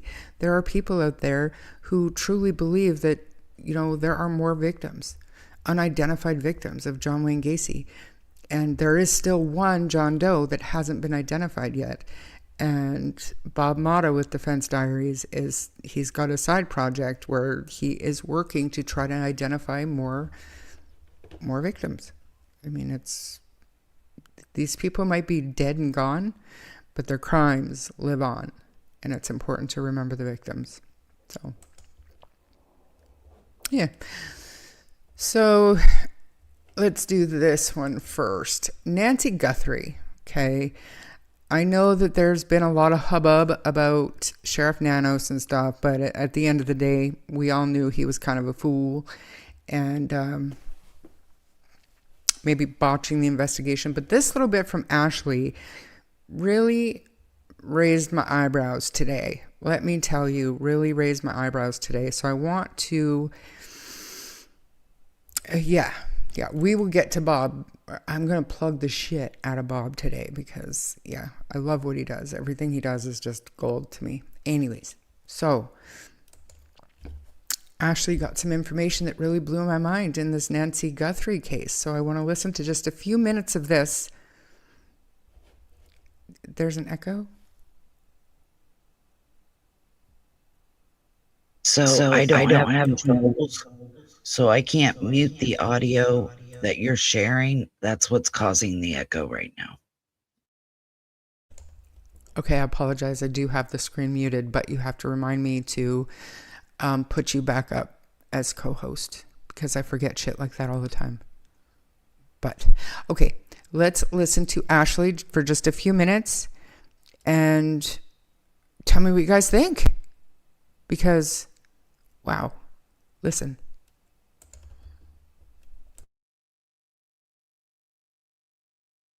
Case, we're on day 65, and I know I already dropped an episode earlier because Savannah returned to the Today Show this morning, but I've learned something from TMZ that I did not know before, and it all comes amid sort of a whole tumble of information about new ransom-like letters that have come into TMZ. So let's be really clear because it's getting confusing about all of the different letters. But the headline here is that the original letters that came to TMZ and local TV stations in Tucson, there were 2 letters. They threatened to kill Nancy Guthrie. We had not heard that until now. We always knew that there was a consequence threatened if you don't pay by Thursday. Then by Monday, there's a second deadline, and the consequence is that the money goes up, I think, to $6 million. But we never heard that the other consequence was that they threatened to kill Nancy Guthrie. And then, of course, after those 2 letters, they went silent. And we never heard anything afterwards, and they didn't give a mode of communication to the FBI, to the police, to TMZ, to KVOA in Tucson, to KGUN in Tucson, and incidentally, KGUN, also called KGUN, they received a second letter from these same people. And it's known that they're the same people because they had the same Bitcoin address. So the first letter went to KGUN, KVOA, and TMZ. And the second letter just went to KGUN. Don't know why, but it did. But they had the same Bitcoin address. So they're from the same alleged ransom seekers. And that's the one that Savannah refers to in her interview with Hoda Kotb when she says we received, the 2 that we received, we tend to believe are real. And TMZ has also told me that the FBI, with whom they've been working, hand in glove because they're receiving the communications and they're turning them all over to the FBI indicated to TMZ that the FBI also believes that those 2 ransom letters are from the kidnappers, the real kidnappers. So let's talk a little bit more about what other notes came in because Yeah, I can't say I really want to talk more about the fake ransom notes, but that's a twist for me because we were all wondering. Remember, we were all wondering, okay, the first ransom note demanded X amount of dollars, Bitcoin, and gave a deadline, right? And if you don't meet this deadline, then you're going to have to pay more Bitcoin. But there was also, I guess, another threat that they were going to end Nancy Guthrie if they didn't get paid, but they still didn't give any proof of life. That was the only reason why I thought there's no way, because if you really want all this Bitcoin, you're going to give proof of life. But if that was a sincere threat and the FBI were very interested in it, I don't understand Is this we don't negotiate with terrorists type thing? Like, what do you think, Melissa, hearing that? It bothers. It really does. Whether or not they're real ransom notes or they're fake ransom notes, if, and I hate to say this, but if the FBI was really concerned, then it would have been, we want proof of life before we pay, and please don't harm her. The whole thing bothers me. It really, really bothers me. I think there were a lot of missteps, and unfortunately, I don't think she's alive. And I also am worried that she's not alive because they didn't provide proof of life. Like you said, if they really wanted the Bitcoin, the money, I would think that they would provide proof of life. And it bothers me that that hasn't been done. Right. And to our knowledge, there hasn't been more ransom letters or notes after those two that had the matching Bitcoin account numbers. So to me, that just means that they stuck to their timeline. So the first demand wasn't met by the deadline. And so the second deadline came and went. And then the next thing you know, the messages from the family, from Savannah herself, the tone changed a little bit. You know, it went from being hopeful and, you know, saying that we'll pay, and we understand, to, you know, basically resigning themselves to, you know, basically, please give her back to us so we can celebrate, which I took as celebrate her life. And, you know, it's terrible. What is this? I heard the first ransom with deadlines was received Tuesday the 3rd February. On the 4th of February, second note came that Nancy had passed away. There are two Savannah. They are the two Savannah and her siblings replied to. Thank you, Zoe. I mean, I agree. I feel like they made good on their threat. If they hadn't already harmed her before, or even if they didn't physically harm her, if, you know, we know she had heart issues, so maybe the stress of it, but I just don't feel like I feel like either they made good on it or she was gone before they even posted the notes. I just don't know how to feel. Right. And I didn't realize that there wasn't a focused search in the desert behind Nancy's house. And there was also, you know, speculation about a construction site not far away from Nancy's house as well. It's another one of these cases that I've been wanting to do a live stream on, but things with Jack and Lily kind of take priority.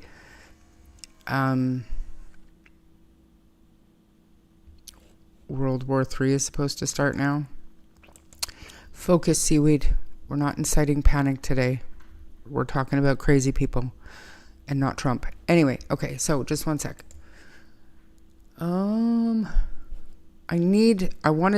Who has heard of Leticia Stauch? Oh, Lord, that pissed me off when I seen they overturned it.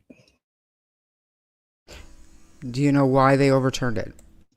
Yeah, and I think it's something that should have been dealt with at trial or not overturned. I hate that we're going to have another trial and that we're going to have to sit and listen to what this evil woman did to that poor child. The things she did were horrific. And I can't. It made me mad. I almost threw my phone. I couldn't believe it. And I didn't even know that this was an issue during voir dire and that the judge took the weekend to decide that juror could stay on. The juror in question was related directly related to the prosecutor on the case. And the judge allowed it. And I am going to let Mr. Bob Mata explain to us the big deal. Like, what's the big deal? We'll tell you what the big deal is. First, I think it's important to hear his little blurb about it to begin with, and then I'll fast forward to what he's talking about.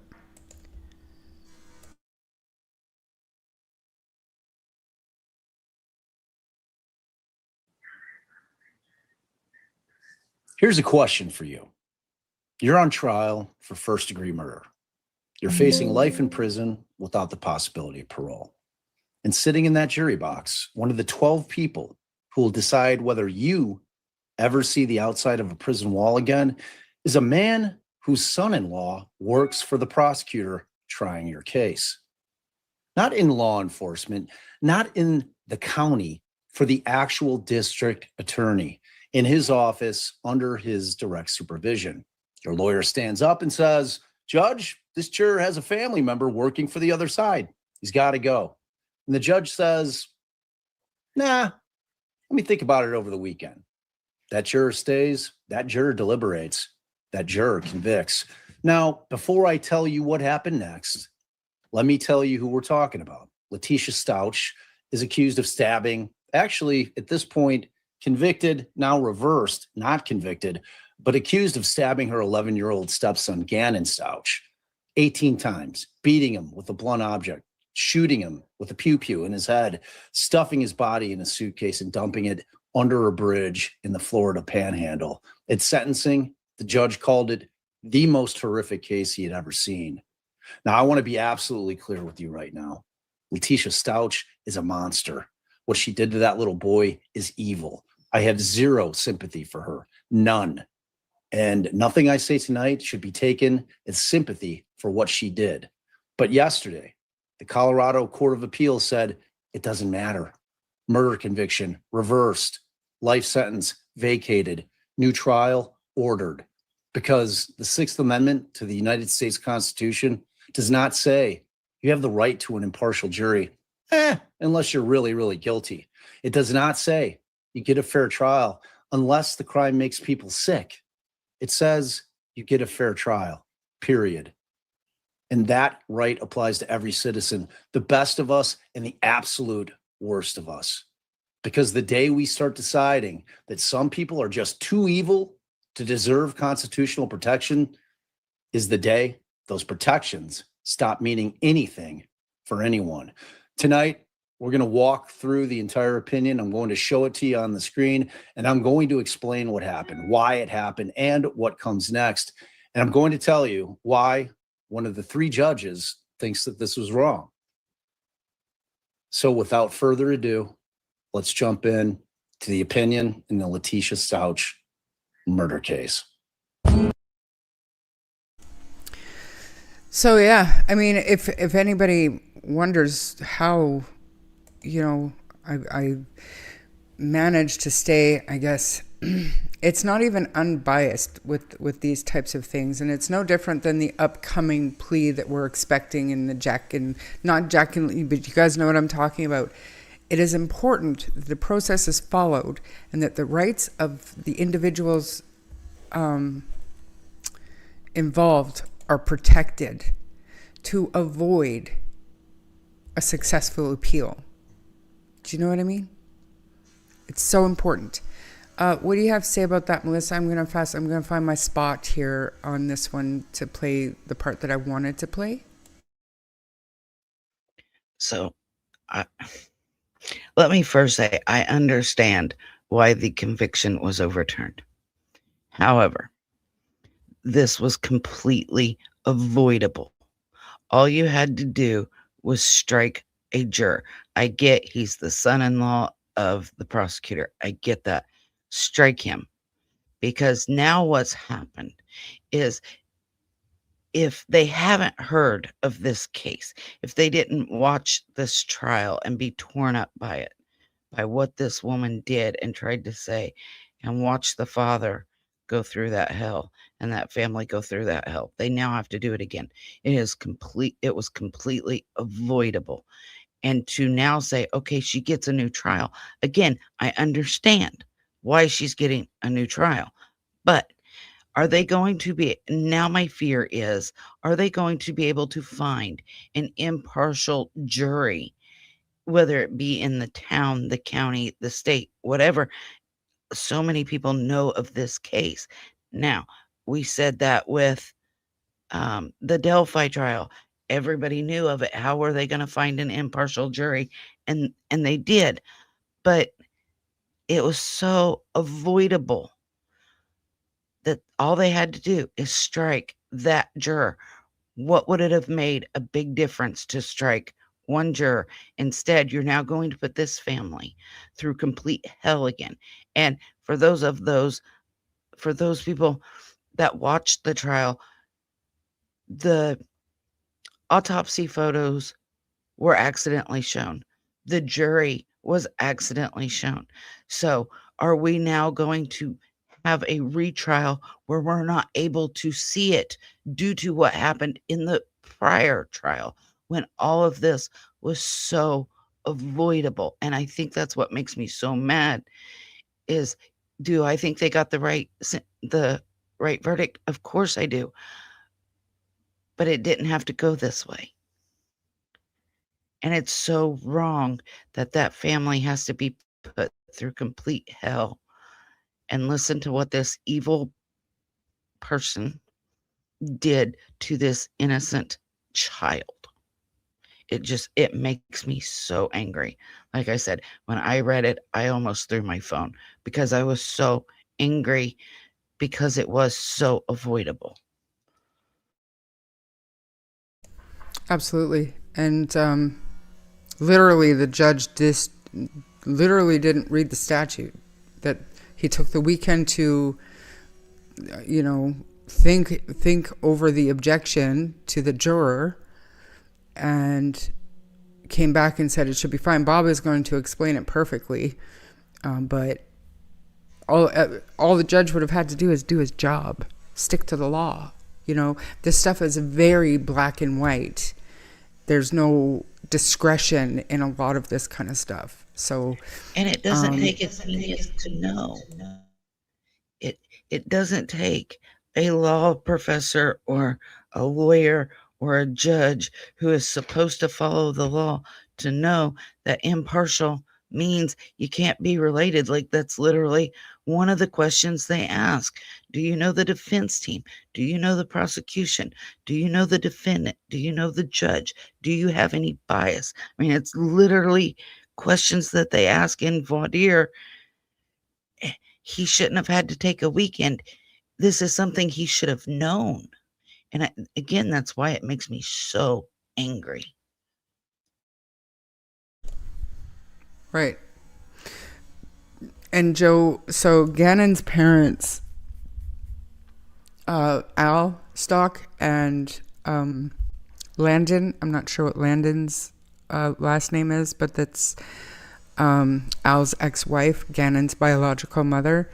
They say the last name Stauch. So, and they actually asked us all at the end of the trial to stop referring to her as Leticia Stauch, but that is her legal name through marriage. So when I did my podcast episode, I was recording it throughout the trial, and then by the time I was finished the recording, I knew what the verdict was. And then that's when I heard that he asked us, and I do have her last name on my podcast, but I can't remember it now. But I just wanted to tell you. So Marie says she has no idea who this is. Count your blessings. I guess she was the stepmom. She, in my opinion, tortured this child, and they tracked her through her Tiguan or Teague or however it's pronounced. I mean, they had so much forensic evidence that it was her. And I hate that the family has to go through this again. It tears me up.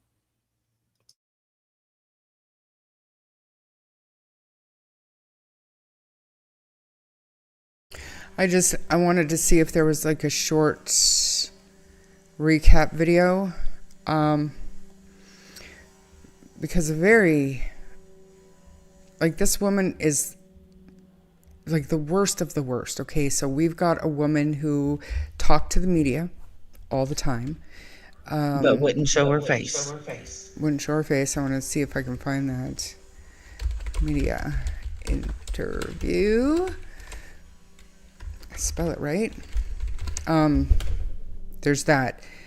She had lied to the police. She claimed that she was raped and assaulted and that Ganon was kidnapped, and she had tried to include the mob and all of these stories, like crazy, crazy stories. And then we have, she's arrested, and I'll show you something. I'll show you something after. She attacked the guards in the van while she was being transported. She attacked them. She managed to get her handcuffs in front of her, so I can't remember, but she attacked them on camera. She tried to pay for a polygraph exam, but the company that you can actually go pay for a successful polygraph test, it's the only like, I don't know, they'll fake a polygraph test for you for adultery or shit like that. But the questions that she had submitted to be part of this polygraph were about hurting a small child. And so they gave her some bullshit reason why they couldn't. But I think, if I'm not mistaken, they reported it to police as well. One of the people that she blamed seaweed, there were a few. She even tried, if I remember correctly, she tried to blame her daughter at one time. But she tried to claim DID, which is multiple personality disorder, and all kinds of things. The expert for the defense was absolutely horrid. But this case made me mad then, and it makes me mad now. Yeah, and when you think you heard the worst in it, when you were following it as it was going and as you were seeing these interviews and everything was going, you think you heard the worst of it, and then it just got worse and worse and worse. And like Melissa said, Court TV accidentally showed the screen where the autopsy photo was, and I'm not 100% sure, but there was a YouTube channel called Zav Girl. She somehow got her hands on the autopsy photo and put it on her Patreon and charged people $3 a pop to go in and look at this boy's body. It made mainstream media news.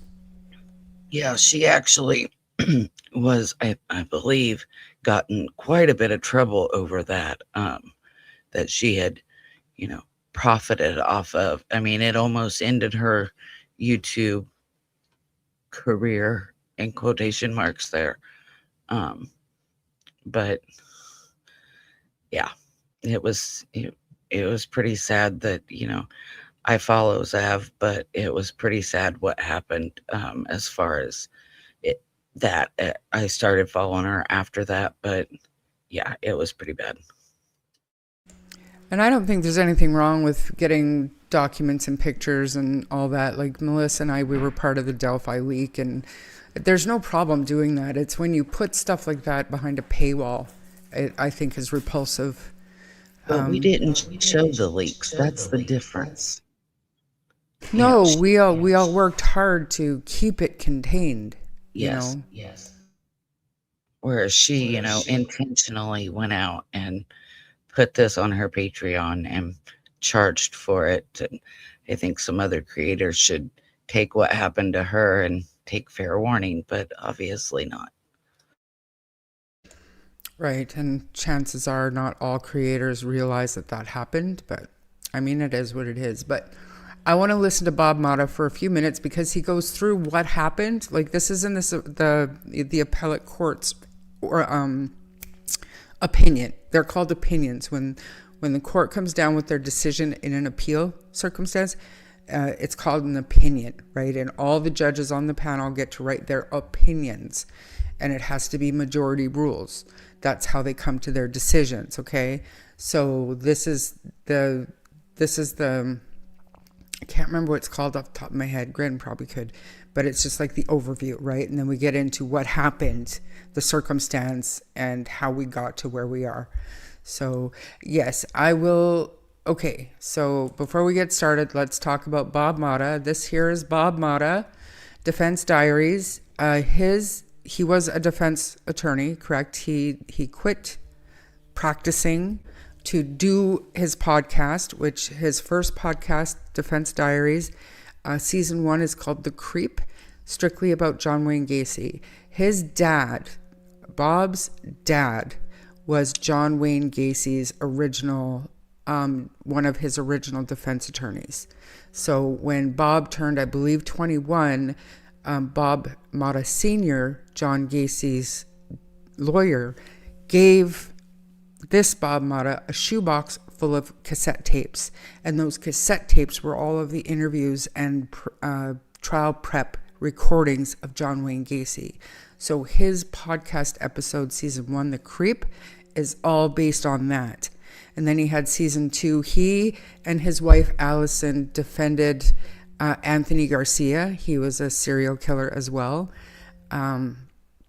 So that's season 2, and they're still recording season 2 whenever they have time, because then they were very deep into Delphi as well, and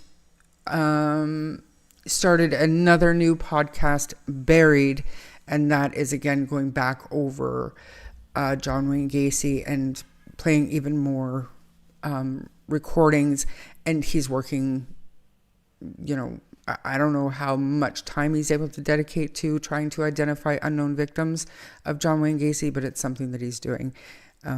He's one of the main faces on LawTube, like this whole section of YouTube. I find him extremely interesting.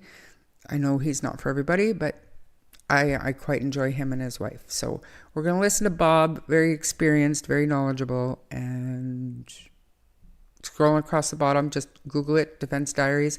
I actually interviewed Bob on Sunny's stream for the Delphi case over the violation of rights of somebody who wasn't even convicted in the Delphi case. So, yeah, let's play it.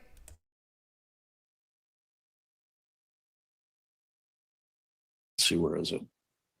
So this is where it starts, okay? So this is the colloquy. All right. So again, remember, this is during voir dire. All right. And it starts with the defense counsel challenges MB for cause. Okay. And when the judge asks why, the defense attorney says, and this is a direct quote, yeah, his son-in-law works for Mr. Allen. Simple. It's clean. That's a relationship challenge under subsection 1B, the first one that we went over. Now, here's what's interesting. The prosecutor, and this is where I think that they really dropped the ball, initially says, and this is again quoted, I hate to agree with the defense counsel, but the follow-up questions were never asked. How is that going to impact his ability to be a fair and impartial juror? That's the prosecutor acknowledging that they're in actual bias territory and there's no foundation's been laid. But then the prosecutor pivots and says the challenge certainly doesn't rise to the level of a statutory cause. And here, like, I don't know if this prosecutor is just playing stupid or just doesn't understand the law, because that wasn't an actual bias analysis at all. As soon as the defense attorney says, the elected DA's son-in-law works for the office, and we're talking about as to this juror, it's done. That's done. It's over. It's implied bias. No questions are to be asked. It's over. The judge.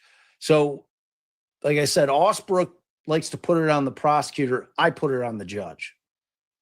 It was the judge. The defense made the argument. They raised the issue. The judge, if he didn't If the judge wasn't aware of the rule, he should have opened the rule book, should have looked at the statute, because it's unambiguous. It couldn't be more clear. 3 degrees, it's done, gone. Bye. We have other jurors. Take care. That happens. We're not here. Understand that.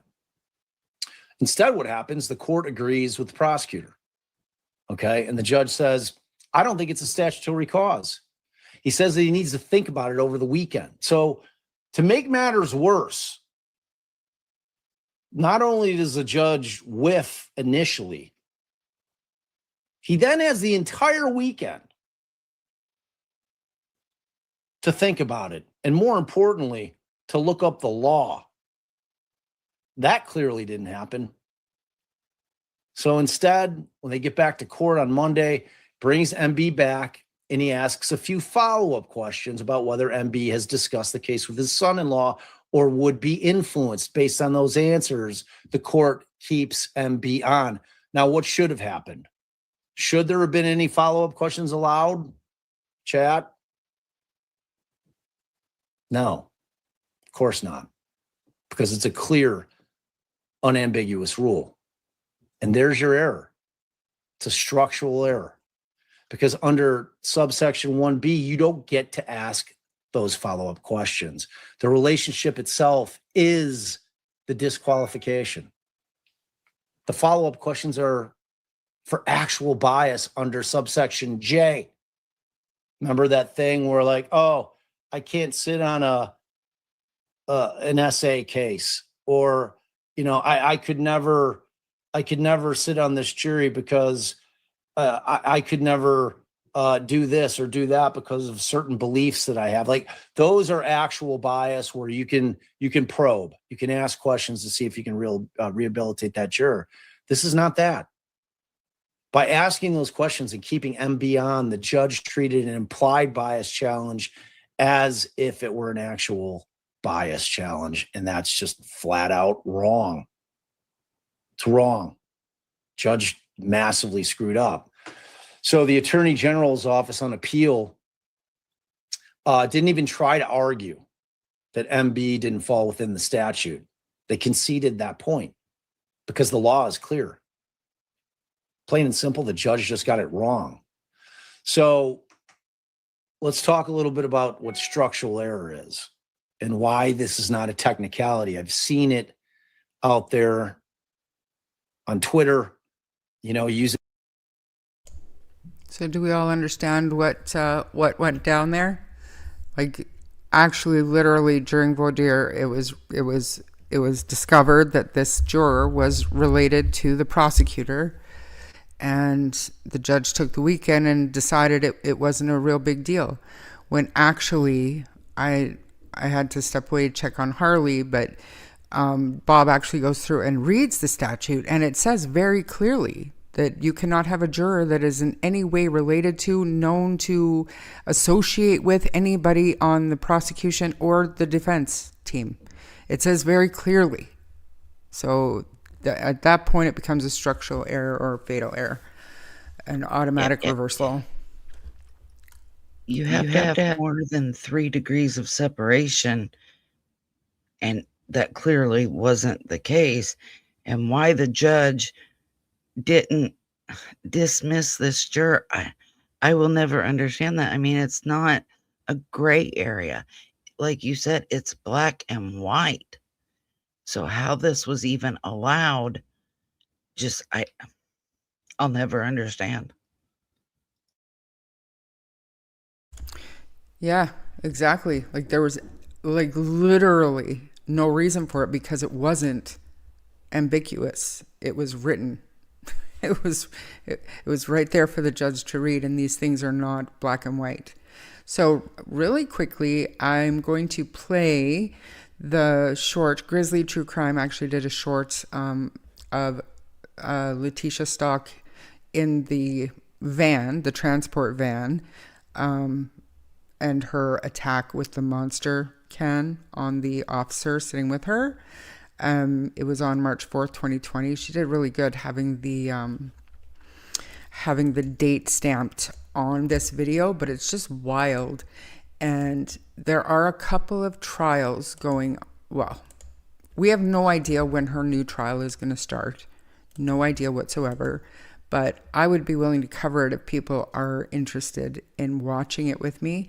But then there's also the trial that I watched a bit of today. Shara, you are the only YouTuber one who isn't trying to slander anyone. Melissa is amazing as well. Thank you, Maritska. It's really hard. It's difficult for me, and I just like to say when your name is being thrown around and like dragged under the bus, but I just, sometimes I feel the need to defend myself and just like put the word out there. If you're going to try to pull me under the bus, I'm going to grab your ankles and take you with me, because I stand by what I say.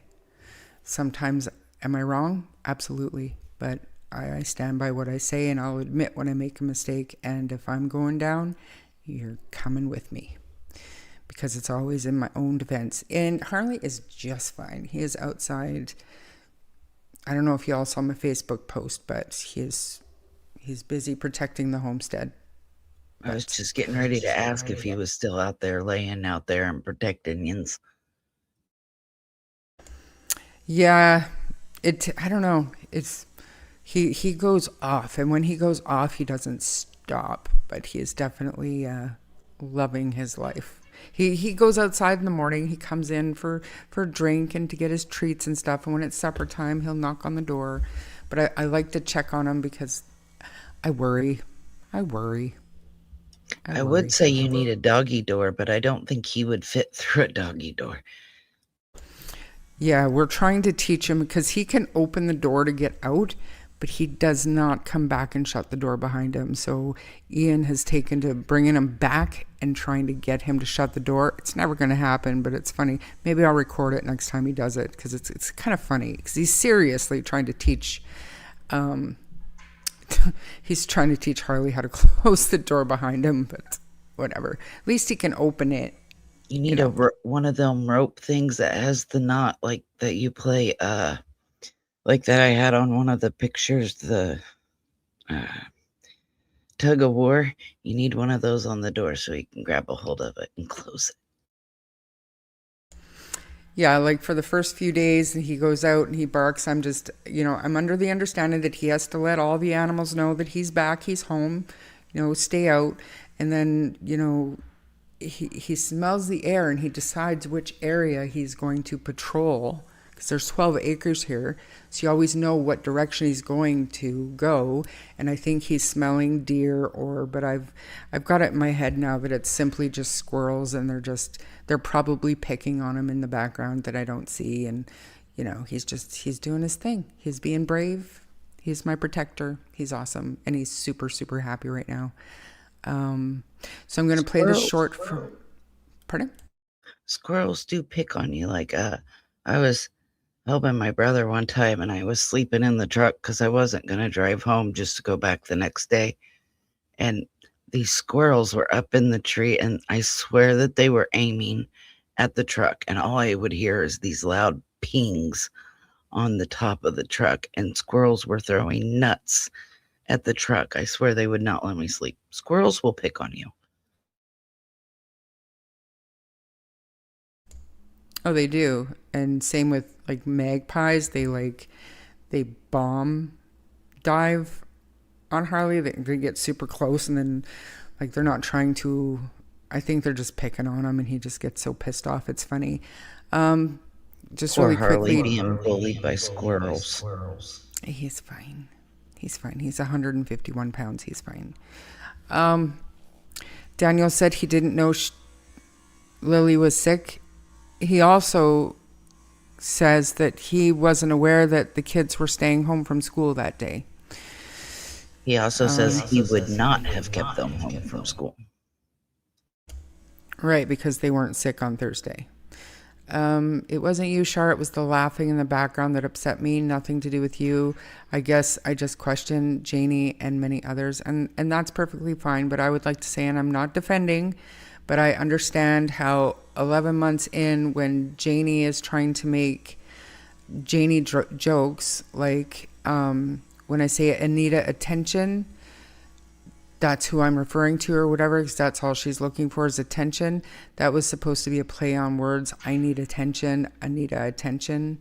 And that was Daniel in the background laughing at his mom's silly joke. And I'm not trying to make light of it, and I understand how it could disturb you, but just, you know, in the proper context, it wasn't terribly out of line 11 months in. Just my take on it. It's yours, it's your perspective, and if it bothered you, you have every right. What's a magpie? It's a big bird. It's a big bird. They're beautiful, but they're a pain in the ass. All right, so let me play this little short, and then we're going to skip over to Rex Heuermann.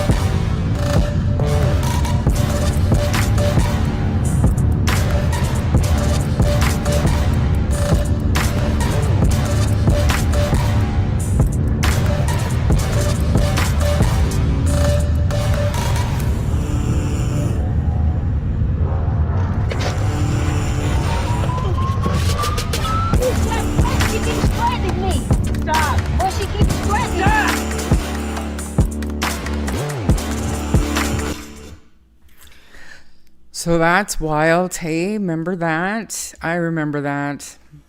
They were going like 110 kilometers an hour, and she actually, I think, got the door open of the van, and she was going for the gun.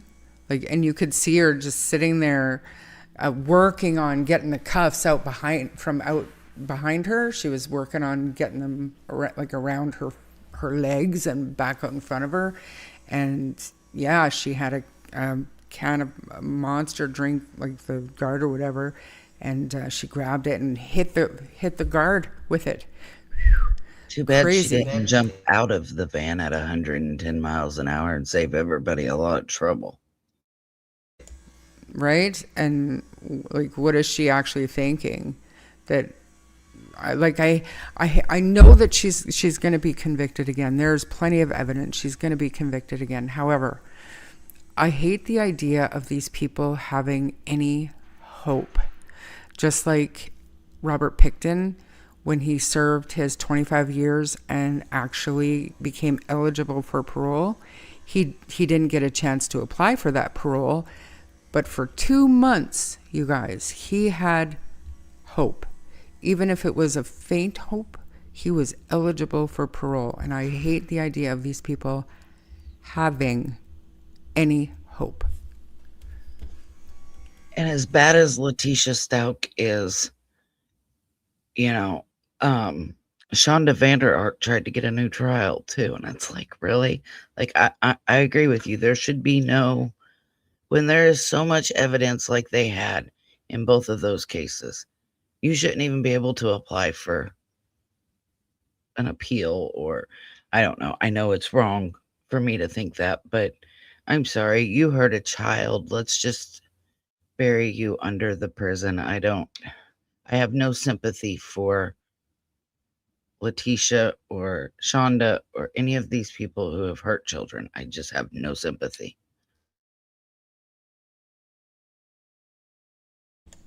So this one's going to be a little bit more difficult. So this coming Wednesday, nothing has been confirmed by the DA's office, but this coming Wednesday, Long Island serial killer Rex Heuermann, who has been charged with 7 counts of first-degree murder,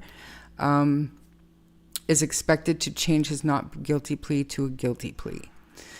And that's very interesting. There are still victims out there. They fully believe that there are more remains that they haven't found. Oh, is it 8 now? Are you sure? If you're talking about Peaches, somebody else was charged with that. But, so let's... Oh, but Newsday is reporting an 8th. Oh, wow. This is only a 2-minute. Love me some True Crime with the Sarge. So let's play some True Crime with the Sarge, you guys. And we'll catch up together because I haven't seen this yet. Hey everybody, this is Joe Jacqueline from True Crime with the Sarge. And boy, oh boy, if you didn't think that this Long Island serial killer plea deal could get any crazier, well, it has. What?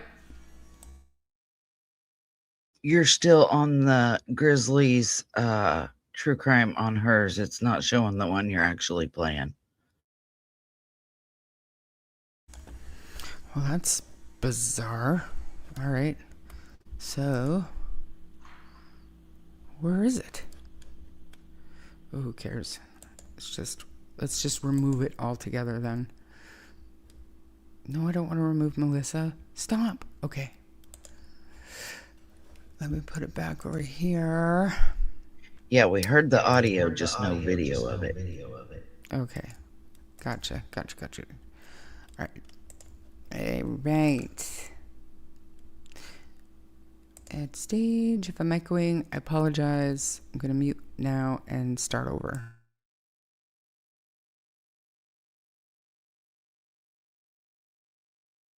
Hey everybody, this is Joe Jacqueline from True Crime with the Sarge. And boy, oh boy, if you didn't think that this Long Island serial killer plea deal could get any crazier, well, it has. All right? Hear me out. Boy, oh boy, this is getting complicated.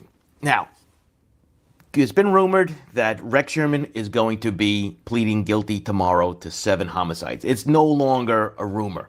The district attorney has put out a press release stating he's announcing this big presser that he's going to held tomorrow, and all the victims' families are going to be there. So, but folks, this is legit. It's going down tomorrow. And unfortunately, there are no cameras allowed in the courtroom. I know everybody's been asking me that question. There's no cameras. However, we're going to have some friends on the ground. We're going to have Josh Zeman there, and we're going to have Laura Engel.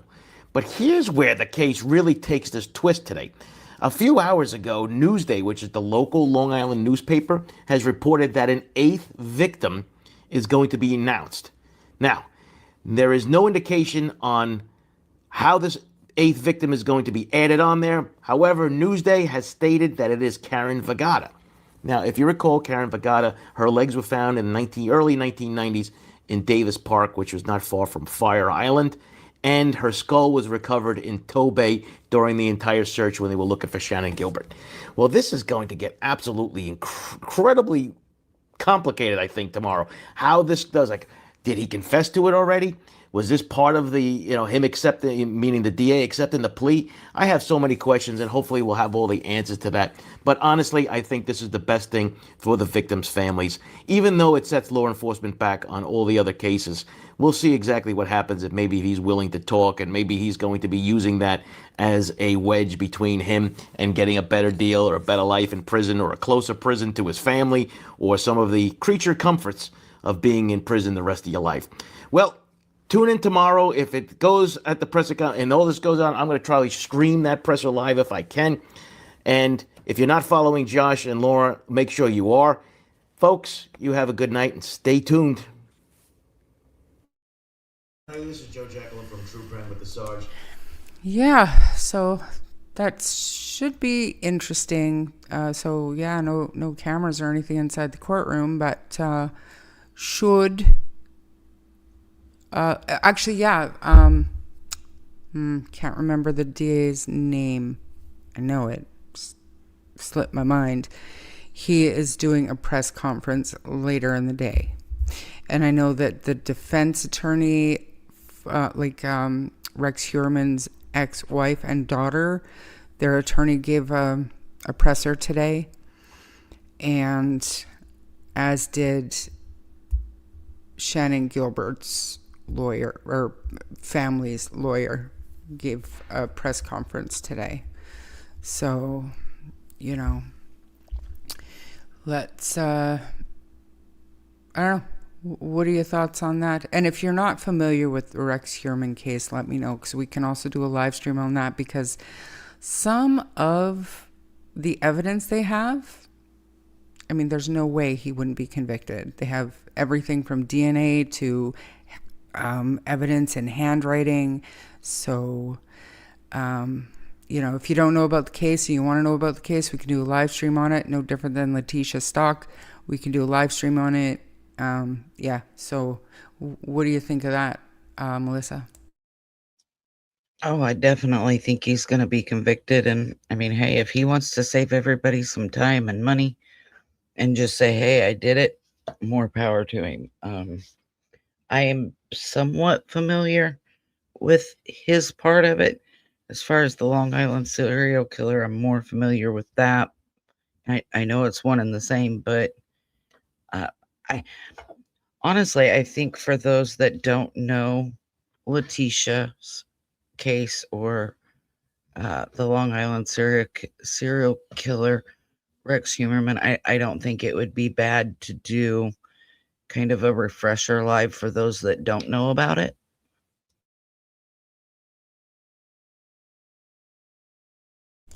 Yeah, Tam. So Rex, rumor has it, he will be changing his not guilty plea to guilty tomorrow.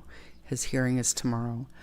And I agree, Melissa. It's just something different. It's important once in a while to take a step away from any case that you're following day to day, and you're trying your best to, follow all the information as it comes out. Something like Jack and Lily's case. When there's no official updates, it's hard to keep talking about the same garbage, because we don't know what's true, what's not. So, like I said, I do have questions that I want to pose in an organized fashion for Janie, for Belinda, for Daniel, for all of them, but I want to make sure that I do it in an organized fashion, just so that we can get our answers, we can get these things cleared up. But having said that, there's other things going on, and I'm not a Jack and Lily channel. I am a true crime story channel. I don't mind covering these other cases. So I think it's a good idea. It definitely interests me as well. I know. Just one sec. Asa stood beside her lawyer today, as her lawyer basically said that, that Rex has done some terrible things and that they're supportive of the victims. And that was a huge, I guess, disconnect from that Peacock documentary, where she was like sure he was innocent, even though, the divorce was strictly to protect the assets, right? But she was very supportive of him in that documentary. But what I saw today in the press conference was a little bit different. Like, she's come to understand that he's going to plead guilty. He's done these things. You know what I'm saying? So I don't think she's complicit. I don't. And I have a hard time believing that Shannon Gilbert isn't connected. She is the sole reason that these other victims were located. So, and if you're looking for like a real good channel to watch his coverage, so the person that did the Lost Girls and also Cropsey, there's the Eastbound Strangler in Atlantic City, close by where Rex Heuermann used to regular. It's a whole different set of victims, but the director of those documentaries, Josh Zimmerman, I believe, or Zeman, he's excellent. So I highly suggest his podcast on YouTube is called Sinister with Josh Zeman. Go see that. Protect the assets, divorced right away. As soon as he was charged. And I believe that was him saying, divorce me so that you don't lose the house, basically. Sorry for interrupting you. Go ahead. You're fine. Tambourine said a refresher live. Yes, for sure, because it's a complex case. And I think that a refresher life for some of these cases, just to get people up to speed that maybe don't know as much as you and I or somebody else, wouldn't be bad.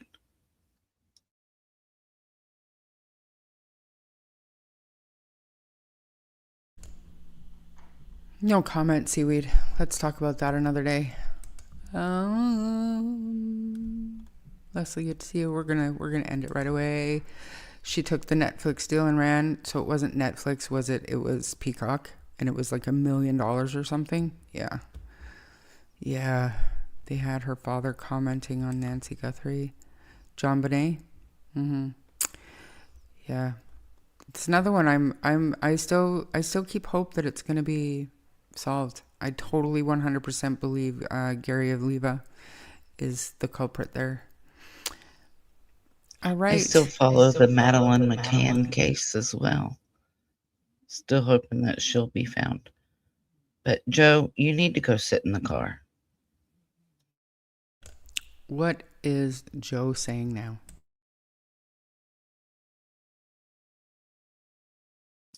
He said, Malaya Brooks Murray was a victim. We love you, Malaya Brooks Murray. Maybe you do. You can go sit in the car. So Joe does this funny thing where it's like opposite day for Joe Neal every day. He tries his best not to be blocked from channels nowadays, so he says the opposite of what he's thinking. So he must like sitting in the car. But either way, at least he's not accusing anyone of anything. Technically. But I mean, I agree as far as Shannon Gilbert being, I fully believe that she is a victim of Rex Huerman, the Long Island serial killer. How she's not in the list, I'll not understand. I don't see how they don't have it. Right. Okay. No, Joe Neal is not. Joe Neal is actually American. He doesn't even go here, you guys. So.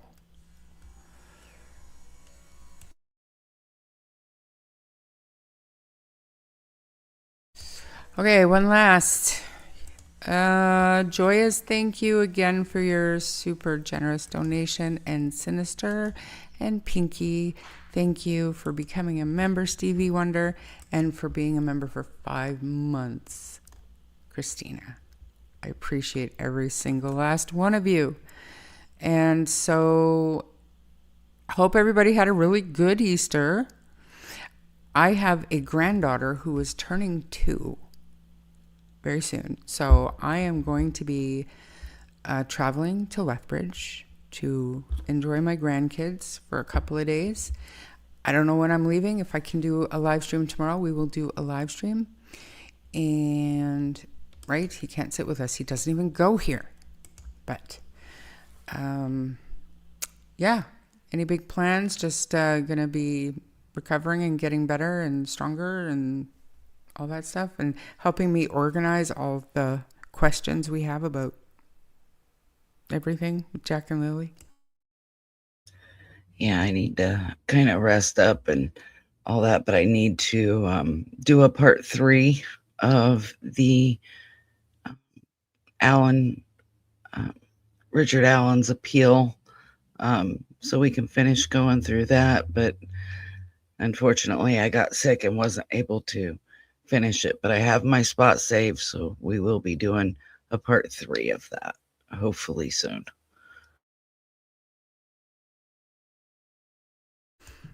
Right. And why did Malaya not bring the clean clothes back on Wednesday? It's a good question. And I don't know why, but I feel like I am confident that the RCMP have gotten to the bottom of that. I support Malaya and the Martells in case Janie is watching. Well, she's not a Martel, so... Okay. I appreciate everybody's time. Thanks for hanging out with me. And with that, unless there's something else, Melissa, I'm going to end it. Let's go ahead and end it here. Okay, and just so you know, Richard Allen's, his appellate lawyers filed, they filed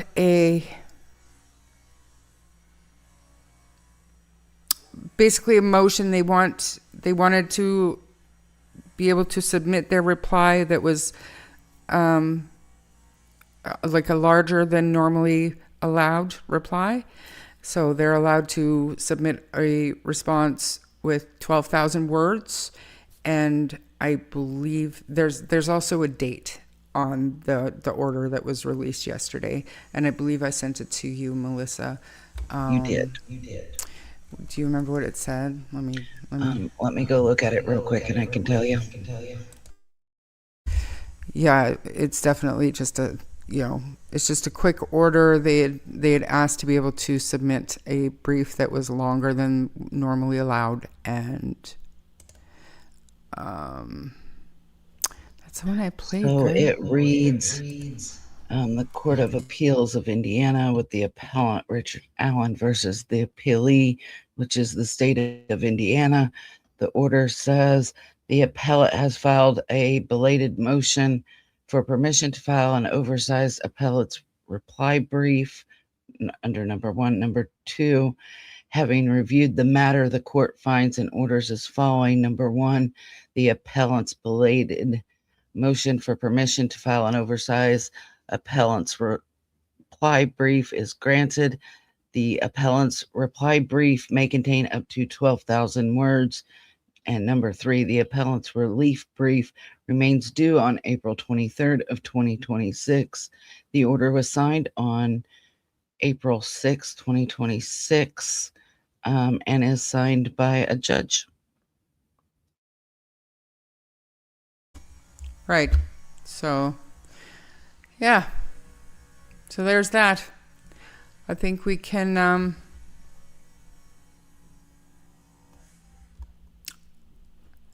yeah. I want to say thank you to everybody that has told me to feel better or they'll be praying. I've got a very short time before I have to return back to work, so I will try to get through as much Richard Allen as we can and get to feeling better.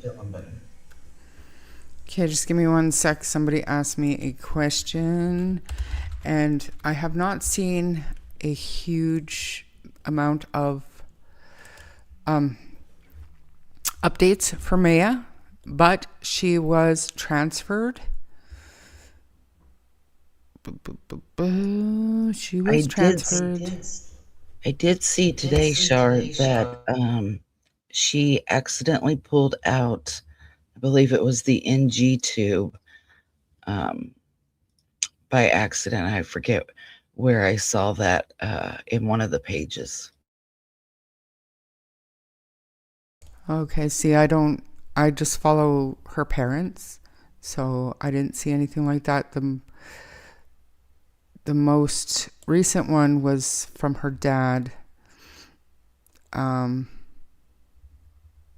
Yeah, just saying she's motivated, determined, and if we're being honest, a little stubborn in the best way. The kind of girl you can always count on, the kind of girl who becomes your best friend without even trying, funny, caring, empathetic, with a warrior's heart and a future that was always meant to be something special. Daddy loves you forever and always, my sweet Maya Bear. So, I mean, she's posted 2 hours ago by one of the admin in the Maya's Path of Resilience. How beautiful is she today? Maya pulled out her NG tube accidentally. This was the first time we got to experience her beauty without any of the tubes. It's something you can't quite explain, so angelic, and a moment frozen in time that brings you back before all of this happened.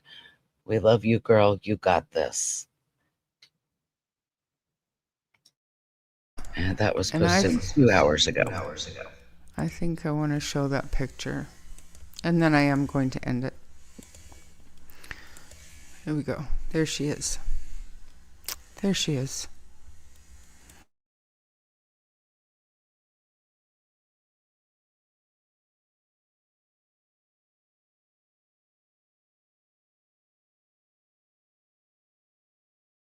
If you scroll down just a little bit from where you're at there, Shar,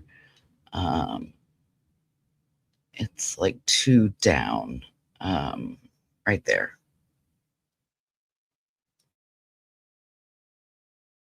So this is Maya's sister, was hugging her, and Maya was able to lift her arm and attempt to hug her back. So huge progress. Amazing progress.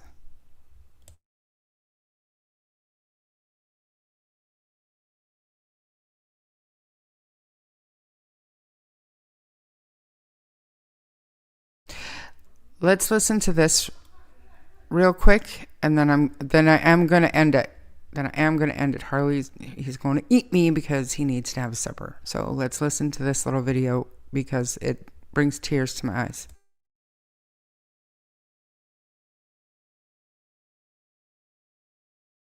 You're not sharing your sound.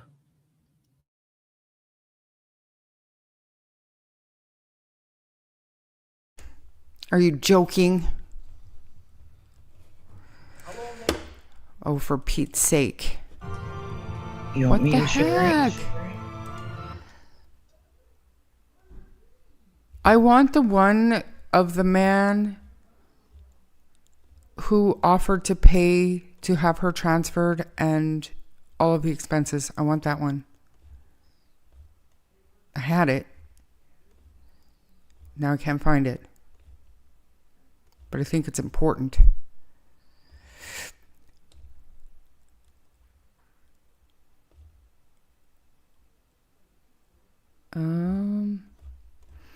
I'll find it. I will find it.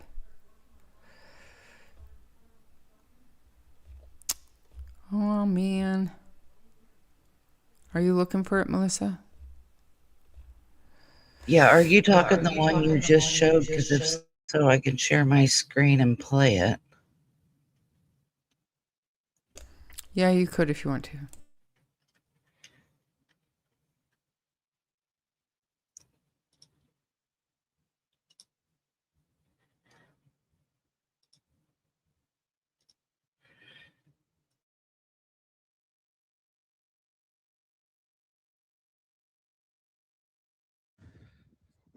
Hello, Maya and family. I wish Maya a speedy recovery. Here's a special flight for her. I hope you guys enjoy.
Well, shit, I Hello, didn't Maya expect and that to family. happen.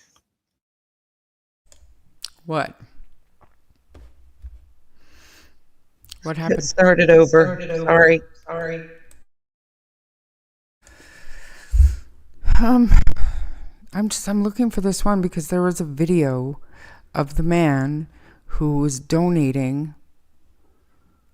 He was covering the costs. He's an American. He's covering the costs of having her transferred and all of the medical expenses. related to having her treated and transferred. Man. I wish I could find it, but I can't for today. So it is what it is. But she's still fighting. So I think that's a good positive way to end the stream. So thank you everybody for joining me. Melissa, I hope you feel better soon. If I can do a live stream tomorrow, we will do that.